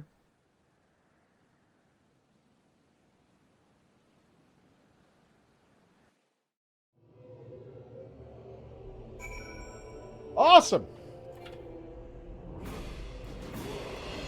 That was very cool. So I'm guessing we have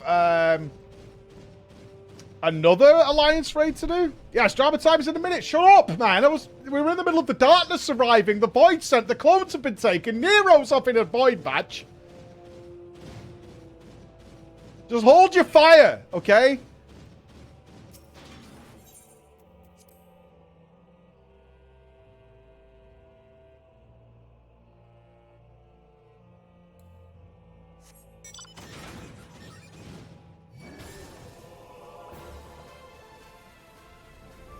It's all good, man. We're going to park up in town.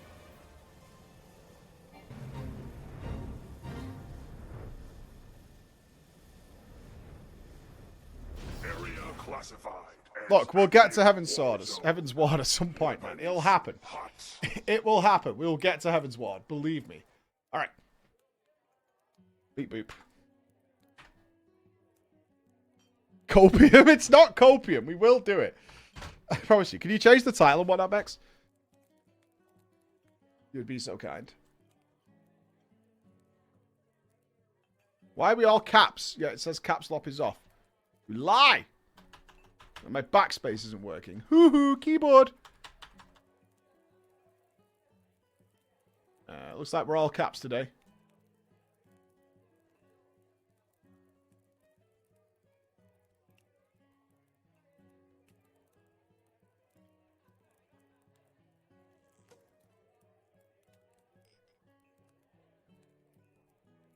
Okay, the only way I can fix that is to restart everything. We're not doing that. Right, I do want 5 minutes before we start. Let me just stand up and rest my voice.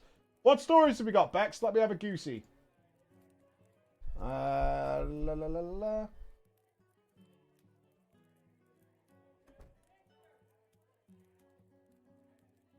My best friend's boyfriend.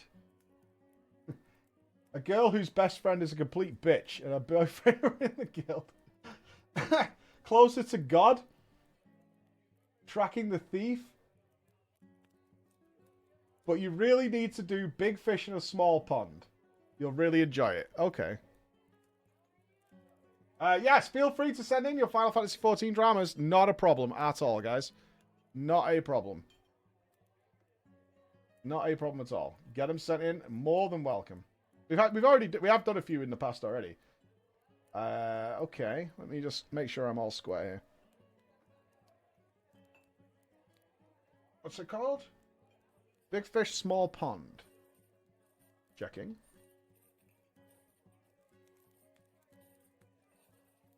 I've got the wrong name. Oh, no, there it is. Got it. Okie dokie. Is Chris here? In fact, I think it's a PC issue, not something Chris can actually help with. Chris, well, I just need to take 5 minutes just sort myself out. Can you just check if you could type normally on the stream PC? Alright, dudes. 5 minutes. And more. In fact, leave it, Chris. Leave it, because I just want to put the countdown on. That's all. Okay.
Brofist to you all! Friday has rolled round once again, which means raise your gavels high!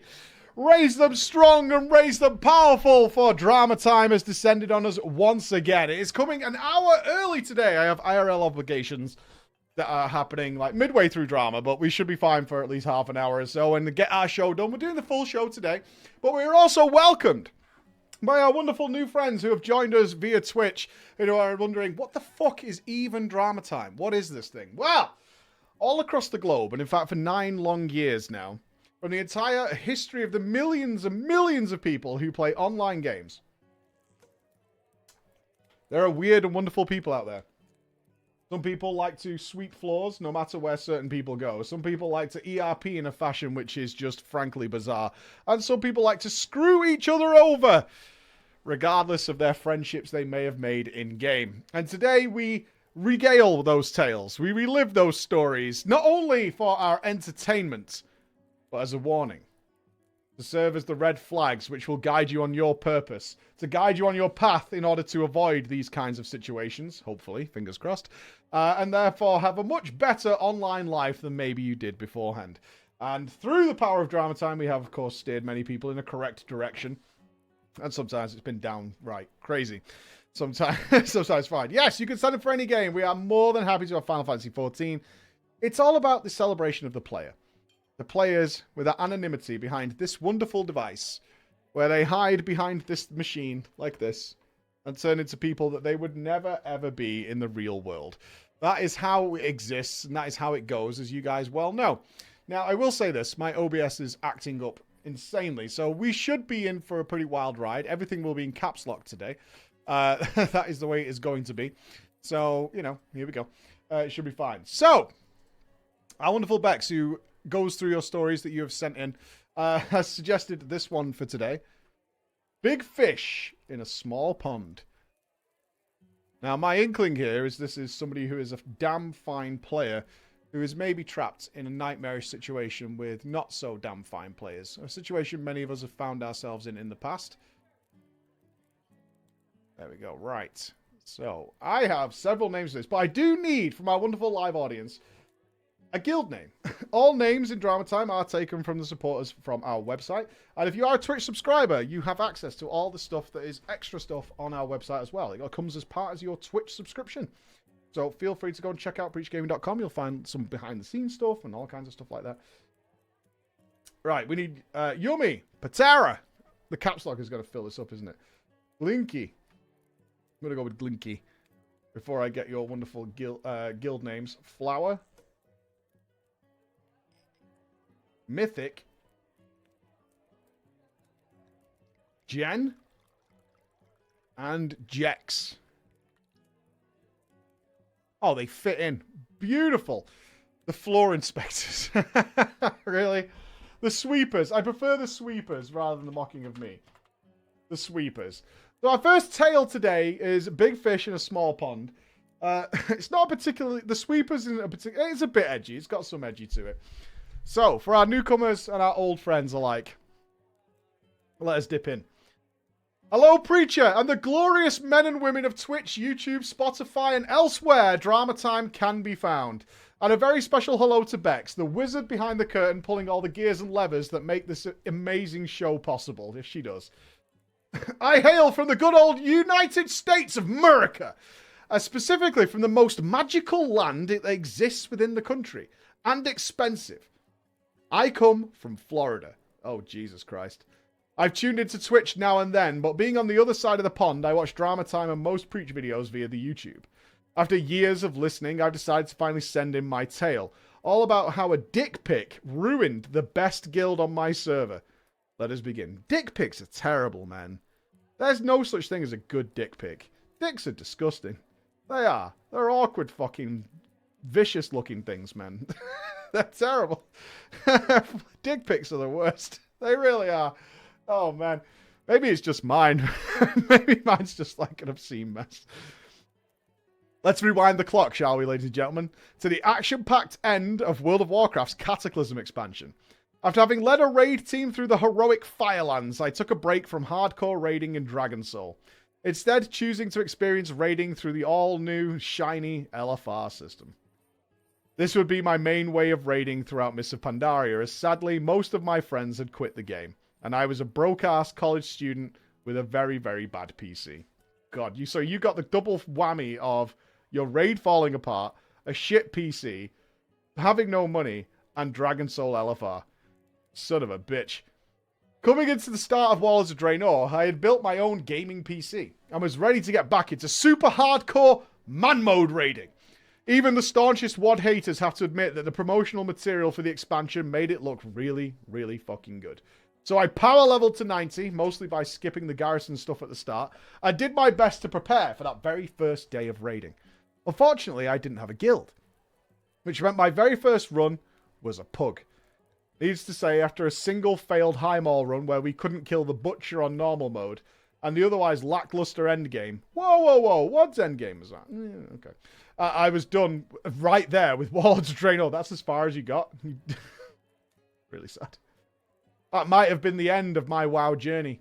A tale starting 13 years ago in the early days of vanilla, ended because of a single bad high maul pug. It would have been, if not for that marketing. That powerful, powerful marketing machine. And that name that we all remember so fondly. World of Warcraft, Legion. Now I know what you're thinking. Oh, it was Illidan and Demon Hunters. But to be honest with you, Preacher, I had no interest in Demon Hunters. I thought the double jump ninja elves with glowing tattoos were cringe. And I wanted nothing more than the boss I wiped on 100+ times in the Burning Crusade to stay in the fucking Burning Crusade. Dude, they had to break the glass. They broke the Arthur's glass this time. No. The thing that caught my attention was the one and only Ashbringer. You see, I played a warrior in vanilla at the tender age of 13, and like every prepubescent warrior, I coveted the corrupted Ashbringer. Of course, being a child and a noob, I never had any hope of obtaining it. In the Burning Crusade, I swapped to Paladin because I'm a 90s kid, and I thought Cloud Strife was the pinnacle of coolness. And as a Paladin, surely no one would expect me to tank or heal, knowing how cool Cloud Strife was. You dumb bastard. Anyway, it's the end of Warlords of Draenor, and they've announced the return of Illidan's Stormrage, and much more importantly, the return of the Ashbringer. I just knew I had to get in on that, so I resubbed to WoW as quickly as I possibly could. Unfortunately, buying Legion came with a caveat. I had a fiancé. Oh no. My fiancé was 100% on board with me spending the money, but only if I had promised to play World of Warcraft with her. Now that's not a problem, because unlike the virginal Reddit, I love playing with my significant other. That right. This is drama time after all. She exclusively plays a Resto Shaman, which has never been bad. She liked doing dungeons and eventually M+, and she's a joy to play with. Is she listening? Is she listening? Is that what it is? Anyone who bemoans playing video games with their spouse needs to reevaluate their priorities. I don't. My wife is fucking terrible at video games. Like, actually awful. There's zero chance I'm playing games with her. It would cause a divorce. She's a noob, man. I can't play with a noob. That's crazy. But I digress. The reason this caveat is unfortunate is that my fiancé, now wife, does not pop. Oh, I think that's supposed to be PvP. It says pop. I thought that was a sexual innuendo that I didn't understand. She does not PvP. She doesn't do BGs. She doesn't do arenas. She doesn't do world PvP. And if she ever gets ganked in the open world, she will log off and stop playing for the entire day. As someone who wanted to level quickly and get my Ashbringer, this would be a problem for me, so I found a solution. Let us roll on a PvE server, and never have to worry about PvP. I could still do arenas in my off time, and more importantly, no loser neckbeard with too much time on their hands could discourage my wife from playing the game. You're a bit defensive about your good lady. World of Warcraft, right? That's all I'm saying. Unfortunately, I didn't do my research. I looked at the list of PvE servers and picked the one I saw first. A little old server called Garona. For those who don't know, Garona North America is a vanilla server. This means Blizzard made a promise to never merge it with another server. The problem with this is that Garona is also one of, at least during Legion and Battle for Azeroth, one of the least populated Horde servers in North America. At one point, the population of Garona was less than 500 active players. Of course, I had no idea this was the case at the time, and happily went about leveling my new paladin with my wife. Going into Legion, I knew two things. The first was that I wanted every Ashbringer appearance I could get my hands on. The second was that doing so meant I was going to have to raid. And not only raid via LFR, as I'd been doing for years, but actually properly raid, which meant, of course, finding a guild. Luckily, while leveling, I got invited to some random guild on the server. The Sweepers. It was kind of cringe, I thought, but whatever. I would get an XP boost and some other rewards besides, and some people to talk to while I leveled. It turns out I was in luck. The Sweepers was in the process of rebuilding their raid roster. They had been pretty serious raiding guild in Warlords of Draenor, and even going so far as clearing Heroic Archimonde. As someone who'd been more or less out of the raiding scene for 4 expansions and didn't fully understand the new difficulty tiers that seemed like quite the accomplishment. Going into Legion, they were planning to raid the Emerald Nightmare on opening day and were looking for DPSs to fill out their roster. I told them I was interested and spoke with the guild leader about my experience. Despite my most recent accomplishment being Heroic Firelands, they were very impressed with my experience and I was promised a raid spot. All I had to do was talk to their paladin officer, Mythic. Mythic was an interesting guy. He told me all about his unique paladin build for Legion that he had developed himself. You see, most people... Oh no. Most people, foolishly in his opinion, were gearing for haste to maximize their holy power generation and get more finishers in their Avenging Wrath windows. For non-paladin players, that's more of the big damage button with the glowy yellow wings. Mythic's build was to go for pure critical strike. After all, he said, what's the use of having more Templar's Verdicts if they don't hit very hard? And besides, if your Avenging Wrath only lasts 30 seconds and has a 2-minute cooldown, that means you're doing way less damage when you don't have Avenging Wrath up. If you build your character full crit, you do more damage outside of Avenging Wrath as well. This is so painful. I feel like I'm having a bleed behind my eye. Crunching the numbers now. Now, as a long-time Preach viewer, I know that made fucking no sense. Yes! Praise the purpose. So I chose to ignore Mythic. Cool story, bro. Flash forward to our first day of Emerald Nightmare. Half an hour before the raid, I was stood outside the portal, flasks and food ready to go.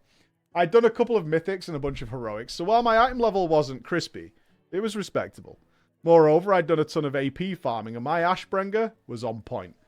I sat in front of the portal for an hour before finally getting a raid invite. It turns out no one in the raid had watched any of the guides. One of our hunters, Flower, was a med student and hadn't gotten home from school yet. And our 2 tanks, which were the guild leader Yummy and our prop paladin, were both French-Canadian. And while Yummy spoke fluent English, our other tank knew it as a second language. This meant Yummy had to explain mechanics to him from the video. They sat and watched the video during raid time. Cool. It also meant that during the raid, while all of the DPS and healers were in a Discord channel for callouts, it was a guild rule that the tanks would go to a separate channel where they could speak French. This, of course, meant that we had no way of communicating with the tanks during combat. Why are you still in the raid? Like, just leave, dude. You know where this is going.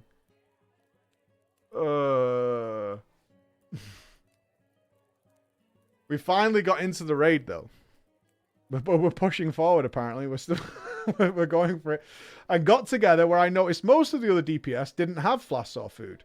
In fact, one of our rep paladins, yes, Mike, we had 3 rep paladins in our 12-man group, were still in questing greens. One of our other hunters, Jen, who turned out to be an officer, hadn't done any AP on her artifacts. Apparently, she had leveled as survival and had only swapped to BM just before the raid.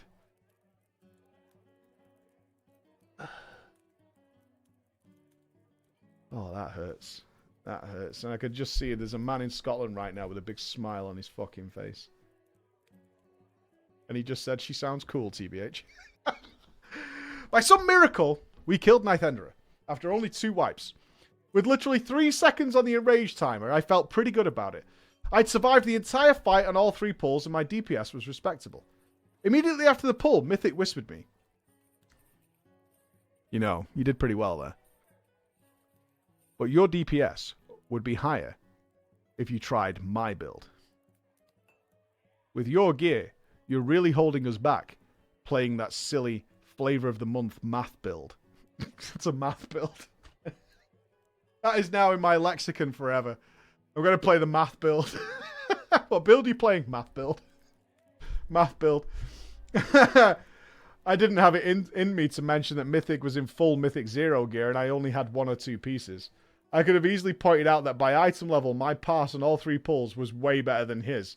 Instead, I ignored it and we moved on to the big bear Ursoc. Unfortunately, this is where our raid would end. 2 hours wiping on normal Ursoc. We decided to call it quits for our first day. Normal Ursoc, eh? Bummer. You had like 3 bops in that raid. Like, that's so free. That's crazy. You literally didn't even have to move. Assuming that Emerald Nightmare was incredibly difficult and overtuned for day 1. That's what it is. The raid's overtuned. It's not us. The raid's overtuned. After the raid, though, I went to check how other people were doing online. Imagine my disappointment and horror when I turned on YouTube to see a new video from Preach, who called it one of the easiest raids of ever any expansion. And expressed disappointment at just how easily Ursoc was specifically, as you hoped it would be the DPS check.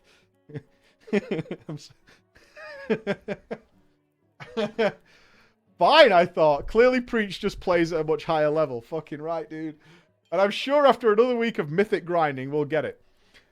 Sorry, I didn't mean to make you feel bad. No, I was right! No, screw you, I'm right. That fight was dog easy. Shut up, man. Long story short, we did not kill Ursoc. In fact, we couldn't even re-clear Nithendra? What? The call went out that as a guild, we would focus on gearing through Mythic Plus and clear the raid later after Blizzard puts in the appropriate and well-needed nerfs. 2 weeks after our disappointing Ursoc fail, Yumi, our guild leader, decided to set up Mythic Hellfire Citadel run as practice. Apparently a few guild members wanted to get some transmog out of there that they hadn't completed during WOD, and it would be a good opportunity for the team to work together. Having missed out on the raid when it was relevant, and not having anything else to do, I decided, sure, why not, let's go along. Now, this being only a few weeks into Legion, Hellfire Citadel was still a bit difficult. That's true. As far as I know, Hellfire Citadel was still a bit of a bitch, at least on Mythic difficulty. A 5-man group could clear it no problem. Oh, not that hard then. But you had to know the mechanics for a few of the bosses. Of course, having skipped the raid, I knew none of them and ended up dying repeatedly. After an embarrassing death to the robot boss sock. Robot boss sock something? Oh, Socrathar. I got a whisper from my cool paladin officer, Mythic. Dude, how have you died to everything? You're so over-leveled for this. So I responded, I didn't know what was happening. I didn't raid this. Despite this, Mythic continued to be a massive dick for the rest of the night. After the Hellfire Citadel clear, Yumi pulled me into the officer channel. Apparently, Mythic's attitude was not befitting an officer of the Sweepers, and he was decided to demote him. Of course, that meant there was a spot open for a new officer.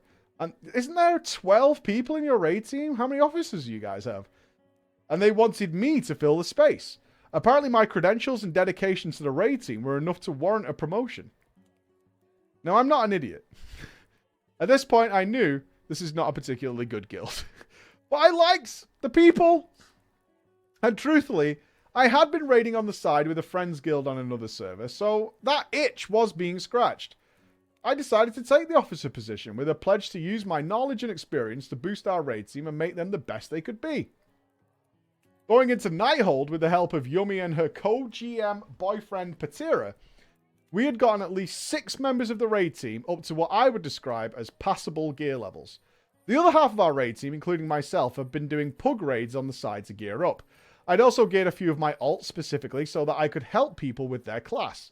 At this point, I had a hunter, a mage, a warrior, a demon hunter, a monk, a druid, and my paladin, all at 110, rocking heroic Emerald Nightmare gear or the M+ equivalent. Anytime someone in the raid was not performing well, I'd jump on an alt, spend 2 or 3 weeks playing it in the raid, and then do my best to coach them through their raiding on that class. Nope. All the while, we as a guild were struggling with one boss in the Nighthold. Ooh, which boss? Any guesses? They're struggling with one boss. It's got to be Star Augur, right? It has to be Star Augur. Every week we would go in and clear every available boss but this one. Oh, Spellblade? Could be. And had even cleared up to the same boss on Heroic. But we could not kill it on either normal or Heroic.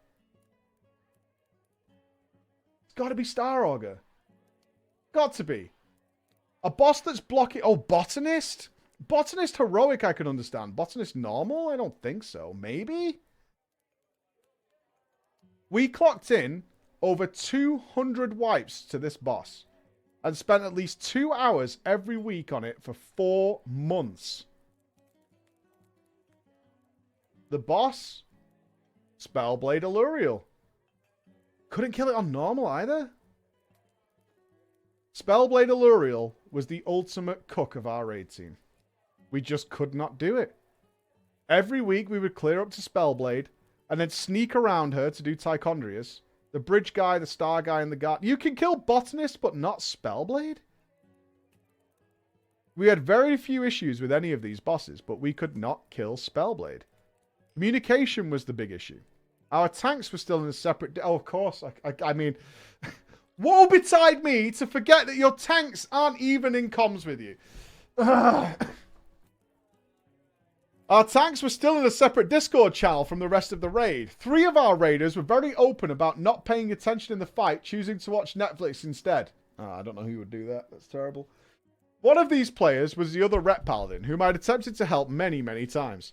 She had exactly the same gear as my main. She had all the same talents, and I even coached her through the rotation many times. Now, mind you, it wasn't like Mythic at all. I linked her a few of your videos, some Raidbots info, and sat in Discord with her for several hours going over the ins and outs of playing Paladin. No matter what I did, she was always at the very bottom of the DPS, while I was sitting at the top. On top of this, she would die every single fight, too easy to avoid mechanics. We finally got to the bottom of it. Okay. Any guesses before we read this? Hold on, I need to hide the line. Clicker, do we think? Yeah, I'm thinking Clicker. Yeah, I'm thinking Clicker. Could be that she's playing in a really faraway country. We had a guy in the Burning Crusade who finally admitted he was actually living in Brazil, and that's why he was constantly dying. He played with like 600 ping. Like it took months for us to figure it out until he finally admitted he lived in Brazil, which was a real problem. Okay, Clicker controller. I don't think so. Could be just bad internet. All right, there we go.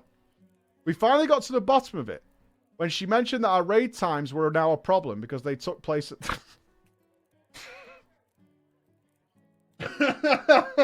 Okay, we were all wrong. She mentioned that our raid times were becoming a big problem because they took place at the same time as Game of Thrones released. And at most of the raids, she wanted to watch Game of Thrones instead. I mean, that's fair.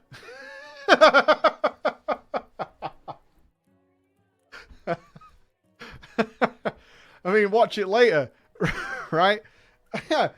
Another slacker was Glink. Glink played a Fury Warrior, which had very good DPS in the Nighthold. Glink did not have very good DPS in the Nighthold. It turns out he was a real-life friend of Yumi and got into the raid despite consistently doing less damage than our Discipline Priest. Yumi asked me to help Glink with his damage, so I leveled my warrior and once again cleared all of Nighthold in a pug to figure out what he was doing wrong. After looking at logs and watching VODs of our kills, it was pretty easy to figure out. Glink was building rage without any issues, he just didn't spend it. He would use Rampage on cooldown to generate rage, and then just spam Whirlwind. When I asked him about this, Glink's excuse was that he was doing a bong grip with each wipe, so by the 20th or so pull, he really had no idea what the fuck was going on anymore. And then there was Jen, our hunter officer. I can't even anymore, like my soul is crushed. Jen was a wasn't me kind of player. We all know at least one of those. It doesn't matter what happens, it doesn't matter how we wiped off or what went wrong, their immediate response was, wasn't me. Followed by finger pointing and complaining. You may remember Jen as the hunter who came to Emerald Nightmare with no AP in their BM weapon. This is because Jen was one of those players who believed anyone who farmed in World of Warcraft was an elitist and was trying too hard. Jen refused to do M+, because she was a raider. Refused to gem or enchant gear because we were still doing normal. Never bought food or flasks for the same reasons. And only had AP from raiding or the few dungeons we forced her to go to because that was what she felt she needed to put in. All the while, anytime something went wrong, she would immediately point fingers at anyone else. All the while ignoring the fact that she was getting out DPS by our healers and had horrible positioning that caused us to wipe on Spellblade hundreds of times. Eventually, after months of dying to Spellblade. Okay, we still have not killed Spellblade. This is mad. This is fucking killer. It's like the 4th boss, dude. Months of dying to Spellblade. It came to a head. You see, outside of just being a bad WoW player, Glink was also a creep. He constantly made remarks towards Flower and Yummy that I, as a gentle sir, didn't wish to repeat. He was super passive-aggressive towards Patera because he had a crush on Yummy and felt that because he'd known her longer, he had qualified for what he described as dibs. That's how it works, yeah. And other gross things like that. He was also super young, like 19 or something. Dude, 19 isn't that young for this kind of shit. 19 is not that young. He used to do a bit where he would pretend to be a super conservative nationalist, thinking it was hilarious. He would say super uncomfortable, sexist, homophobic, and racist things all the time because he thought it was a good laugh. He got away with it all, though, because he was childhood friends with the guild leader. One night in the middle of the raid, our Snapchat blew up. The officers and Glink, for some reason, were all part of a Snapchat group that we mostly use outside of the game to talk shit about some bad players. I mean, we also used it just to chat about non-WoW related things, but it was mostly used for us to vent our frustrations. Another wipe on Spellblade. I checked the Snapchat to see a disgusting close-up of Glink's dick. His floppy schlong just all over my phone screen. That boy's nasty naughty bits just burned into my retina. Of course he swore up and down it was an accident. But since Yummy and Flower were also part of the Snapchat group, I knew there was no way it had been accidental. It's a bold maneuver. It's a bold play. Let's see if it pays off. It's a bold play. Flower exploded, demanding Glink be removed from the guild, removed from the Discord, the Snapchat, and possibly the Earth. Flower's boyfriend, who happened to be our healing officer, backed her up. Patera, being co-GM and Yummy's boyfriend, of course, concurred. Jen was just happy to have a scapegoat for our latest wipe. I finally saw an opportunity to rid my raid team of its one weakest link, and agreed. Yummy was reluctant to remove her childhood friend, but was outvoted. The dick caused Flink to be gone. Not even an hour later, the shit hit the fan again. Within that hour, Glink immediately joined the only other raiding guild on our sub-500 populated server. We often did runs together with this guild whenever either of us didn't have enough members for a full raid team, and we were all pretty familiar with each other. Perhaps just to get back into our good graces, Glink started to divulge some of the secrets from their Discord. It turns out Jen had been running raids with them on an alt and spent a majority of her time there shit-talking us and the sweepers, mentioning how we were hard stuck on Spellblade for months, which, I remind you all, was because of her, and about how bad our leadership was. Apparently, she would spend the majority of their raids talking about how I was the biggest elitist in World of Warcraft for farming AP outside of raids. We confronted Jen about all of this. It wasn't me attitude came out in full force. Unfortunately for her, we'd all had enough of her, and she was unanimously voted out as well. A week later, with a 10-man raid team, we downed Spellblade, and then went on to full clear normal and heroic before TOS launched a month later. Isn't it weird how when you get rid of them really horrible players, you just seem to go forwards? Isn't that strange? I wish I could say, ladies and gentlemen, my story ends on a nice, happy note. Unfortunately, life isn't so simple. Midway through TOS, the guild is progressing nicely.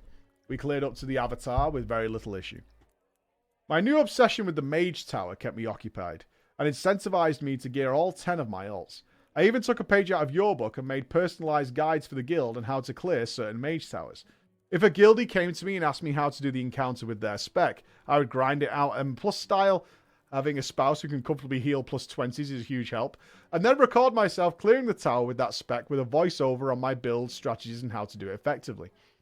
I would even do it once on easy mode, for example using Radon's Cascading Eyes on Havoc Demon Hunter, and then wipe and do it again the hard way so I could talk about the differences depending on what resources a player might have available. In the raid, I was still topping the meters, but more players were starting to catch up, and a few of our new recruits were even competing to the point that I would have to get cheesy to win, mainly by doing things like using Bubble to squeeze extra DPS, as if you're not doing that from day one, what the fuck? Or the good old Taunt the Karma Tank Buster on my monk. Risky. Risky.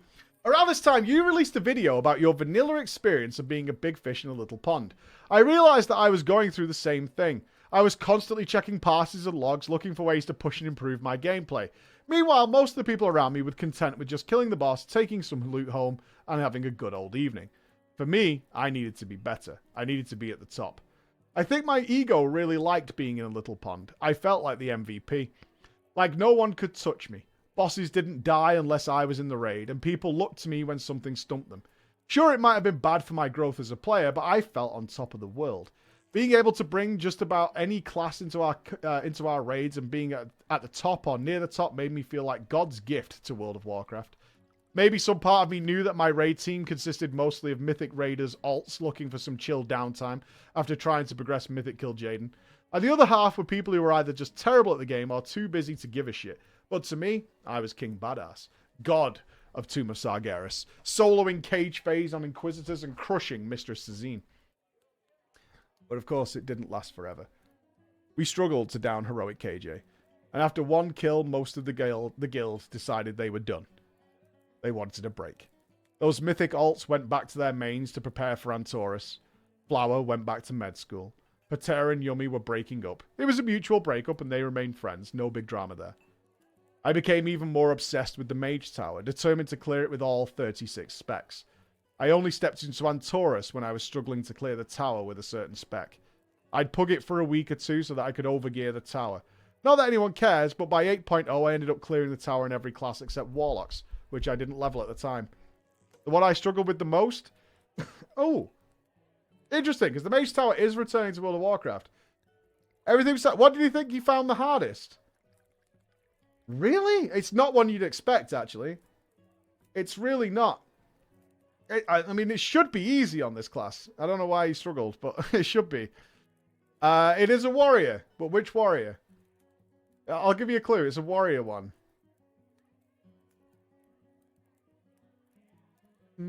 Yeah, you all think Fury, right? Because the Fury was the really long one. No, Protection Warrior. Why did you struggle on Protection Warrior? You could charge back in after the knockback. It was like Giga free on Protection Warrior. The one I struggled with the most was Protection Warrior, and the easiest by far was Unholy DK. I can't remember which one Unholy had. Did Unholy have that one where you had to kite the boy? Is that the Unholy one? I can't remember. It had the mage. Unholy is the mage guy. Oh, yeah. That guy was really easy. Oh, well. Okay. I mean, everybody has their own difficulties. That's the way it goes. Fast forward to the first month of Battle for Azeroth then. The whole guild was super pumped for the new expansion. Finally, we would not have to farm AP anymore. Finally, there would be no more legendary RNG. Yay! We couldn't wait to be free from all the grinds of Legion. Yeah. The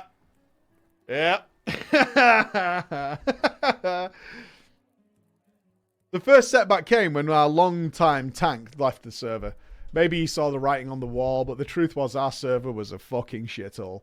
We were struggling to get even 10 people into a raid consistently, and it didn't matter how many macros or add-ons you used, there was nobody to read them. Oh, that's really fucking sad, isn't it? You can spam all day, but there's nobody reading it.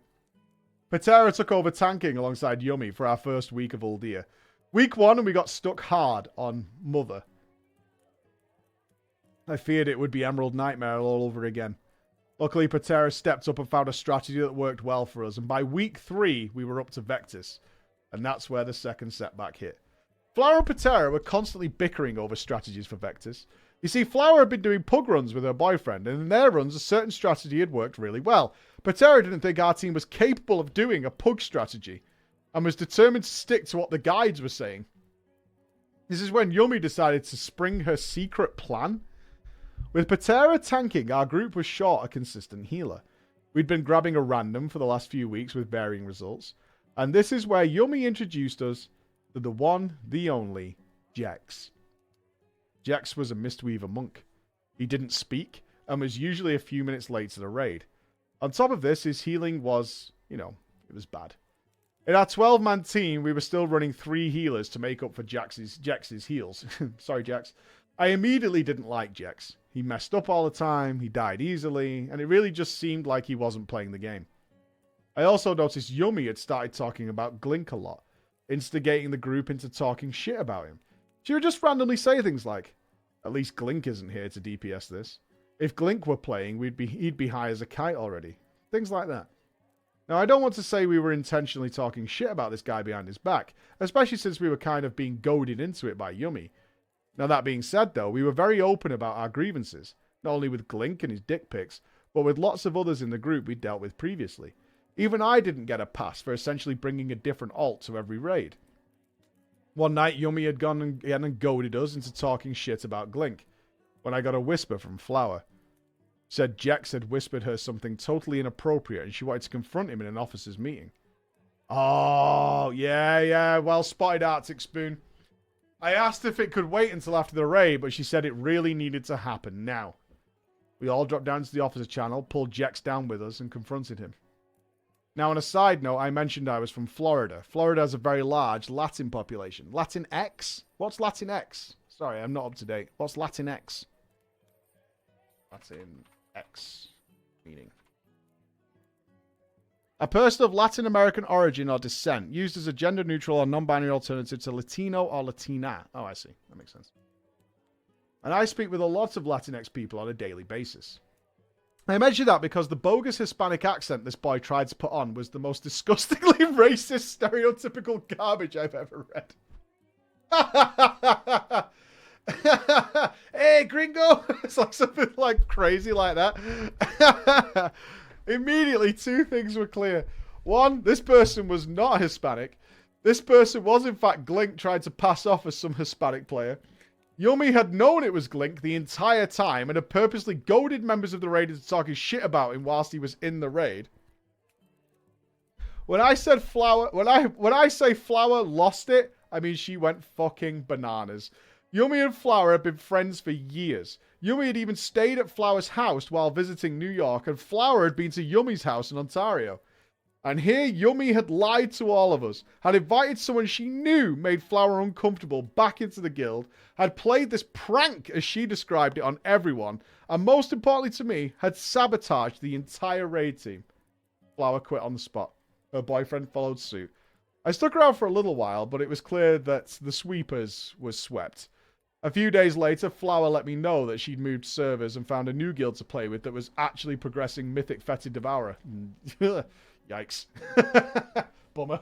And that she talked me up to them. My time on Garona was officially over. I paid to move 4 of my 10 characters over to one of the largest servers in North America. Unfortunately, Flower and her boyfriend quit weeks after I transferred because they'd found out that progressing Mythic Fetid Devourer was actually a bad thing. Yeah, there it is.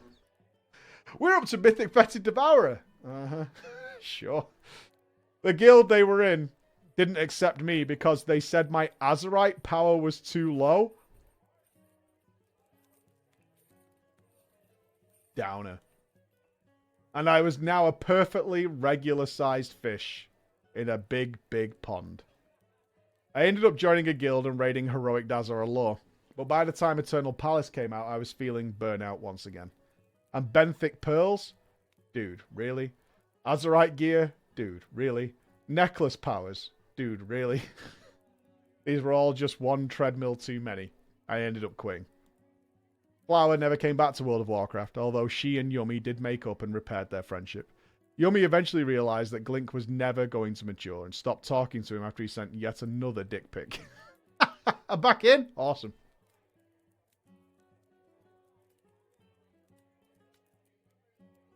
Nice. Nice. I can say that so far, no one else has accidentally sent a picture of their girthy gherkin. We had even made plans for everyone to come down to Florida for a trip to Disney World, but of course, the COVID came. As far as WoW goes, I spent some time in Classic. That's a whole... Oh, wow. As far as WoW goes, I spent some time in Classic. And then came back for the Shadowlands. For once I got to be a normal fish in a normal pond, I enjoyed raiding with a guild in Nyalotha, getting Denathrius heroic on farm and pushing 20 keys again. It was nice to be around people who were passionate about performing well, but even that came to an end when 9.0 lasted about 6 years too long. It didn't, you know. We figured it out on stream the other day. It really wasn't even that long. Like, it was long, but it wasn't like 6 years long. You know? It felt like it lasted 6 years. Like, this patch in WoW 9.1 hasn't actually been around that long. It feels like a long time, though. It does, right? It feels like forever. It feels like fucking forever. It really does. Yeah, 9.8, I'm thinking about it wrong. 9.0 was the really long one. I was thinking, we were talking about this patch, right? 9.1. It feels like it's been out for fucking years. I came to the realization that Blizzard has for the last decade been making the same mistakes over and over. They release a new expansion with a whole bunch of systems that don't work very well, spend the expansion fixing those systems by piling new ones on top, and finally get it together in the last patch. Promise they've learned their lesson and then do it again the next expansion. Between that and everything else, I feel like I really needed a change of setting. So I've been playing FF14 for the last few months. Overall, it's a great game, although it does have its issues, just like WoW. My biggest complaint is that I don't really have any friends who play it, and thus no one to share my accomplishments with. We don't have an American branch of our server, unfortunately. Recently, I learned that Yummy had returned to WoW and is working on reviving the sweepers once more, with a focus on casual raiding. Why would you go back? Like, were you really? If I could permit it to ask the jury... Ladies and gentlemen, raise your gavels. Do you think it's a good idea to return and become a sweeper once more? On the one hand, I'm really enjoying FF14. On the other, I do miss the camaraderie and friendships I made in the sweepers. And while I have no interest in running the Covenant Soul Ash treadmill again, casual raiding sounds like something I could easily devote a few hours to every week without feeling the need to be the king of DPS. I really want to enjoy World of Warcraft. I just don't want to devote the amount of time to it that I was in 7.0, 8.0, and 9.0. In any case, thank you so much for reading my story about being a big fish in a small pond and a dirty, filthy cock nearly destroying a decade-long friendship. I hope you enjoyed it. Keep calling it dirty. Like, was it dirty? I don't know, man. I don't know. I play with my friends on a Tuesday, and I have the best time ever. It's not because of the game. It's because I enjoy playing with my friends. So, I mean... It does work. That's what I do. I raid World of Warcraft on Tuesday night, as most people know. And, like, we killed mythic bosses now. And, honestly, I have the best time ever. And I don't do anything outside of that. I get my renown from the raid. You know, and it's like... I don't do any of that. I don't. And it's fine. Like, I enjoy it. I think it's fun. I think it's good. Bex, we have about 10 minutes, I imagine, before my wife returns home and I have to take care of IRL. Select the story, Bex. Select the tale. Which one are we doing? Because I'll allow you to pick. You've read through them, so you know where to go. Boyfriend. Okay. Something to do with a boyfriend? Is it my best friend's boyfriend? Okay. Alright, got it. I don't really have good advice to give you on that, unfortunately. Alright, Catherine Greylander. Gareth Gabriel. And Turbo Tits. Do you really... Thank you for your support. Thank you always for your support. Turbo Tits. My best friend's boyfriend. Fit in? Yeah, just. Awesome. My best friend's boyfriend. Featuring our stars. Turbo Tits strikes once more. Indeed. Doing God's work. Turbo Tits, I believe, has literally been a financial supporter of our channel for around about 9 or 10 years now. And always has stuck to the name of Turbo Tits. Purely so that I have to read it in drama stories every now and again. Preacher! I've been watching Drama Time for quite a while now, and I figured I'd finally share one of my many drama stories. I was pretty young when I started to play WoW. I first played Vanilla when my brother convinced me to give him my birthday money to pay for the game and we could play together. I scammed. Obviously that didn't work out the way I thought it would. I played on and off for a while and then really got into it during Wrath of the Lich King when I finally was able to get my own account. Catherine and I met in the first guild I ever joined, and I was amazed to find another girl around my age playing World of Warcraft. We became friends at the beginning of Wrath and became close friends super fast. We were both best friends for years. She was the one I would confide in and I trusted her wholeheartedly. I was maybe 13 when we first met, so I was too naive to realize the way she treated me wasn't always good. Oh no! Over the years of friendship we had, I slowly started to notice things that she did that made me feel awful about myself. I was constantly second best to her. She ran a guild at one point, and when I expressed interest in co-running or running a guild of my own, she told me straight that I wasn't someone capable of doing it. It pissed me off that she didn't even believe in her best friend, so I decided to prove her wrong. I started a guild and worked my butt off to maintain it and keep things rolling. Things were going great, and a month later I showed her my progress. She apologized, saying she was wrong and initially she didn't believe in me at all, and surprisingly, I actually did it. If she was dating a guy and another one showed interest in her, she would send them my way, like I was playing boyfriend backup. I can't count how many times she would send me her leftovers or unwanted boys.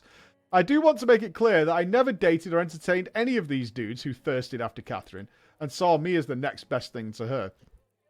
Being two teenage girls on World of Warcraft caused quite a stir, as you can imagine. It was actually pretty creepy at times, given our age and the age of some of the guys who showed interest in us. Shocker. We played on an RP server. Of course you did. We played on an RP server, and I was a supporting character, to say the least.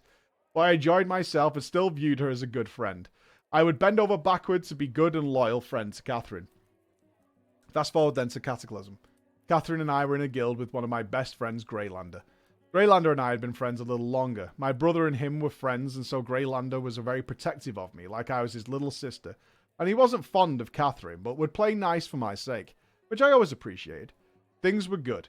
It was a small guild run by a couple. Now, Mike, I know what you're thinking. A guild run by a couple is a red flag.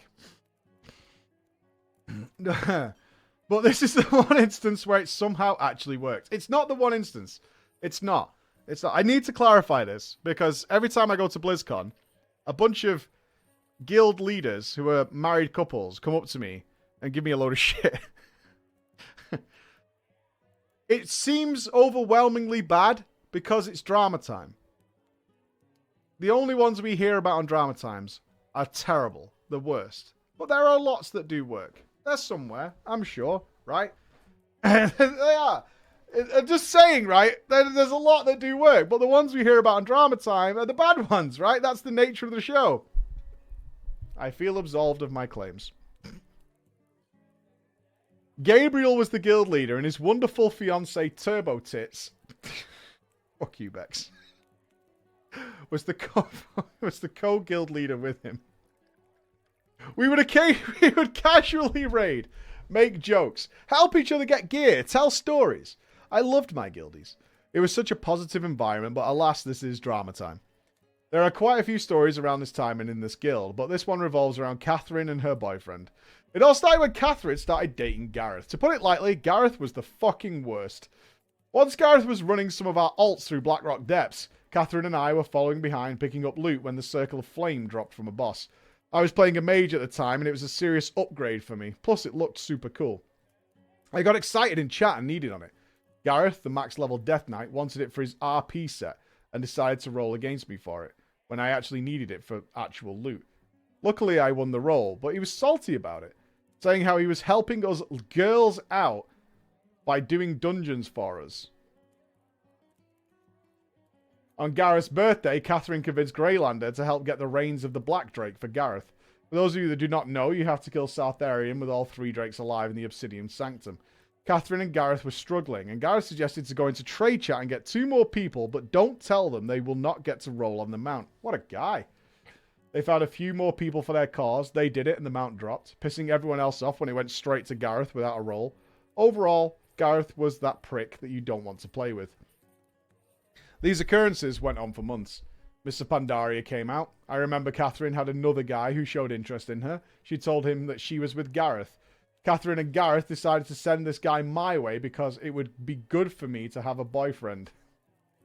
Like I said before, I didn't want any part of that. I felt like Catherine and Gareth were sending me pity boys since I was single. It was embarrassing, honestly. Eventually, months into the expansion, Catherine appealed to Gabriel and Turbo Tits to let Steve into the guild. They were considering it until Greylander spoke up.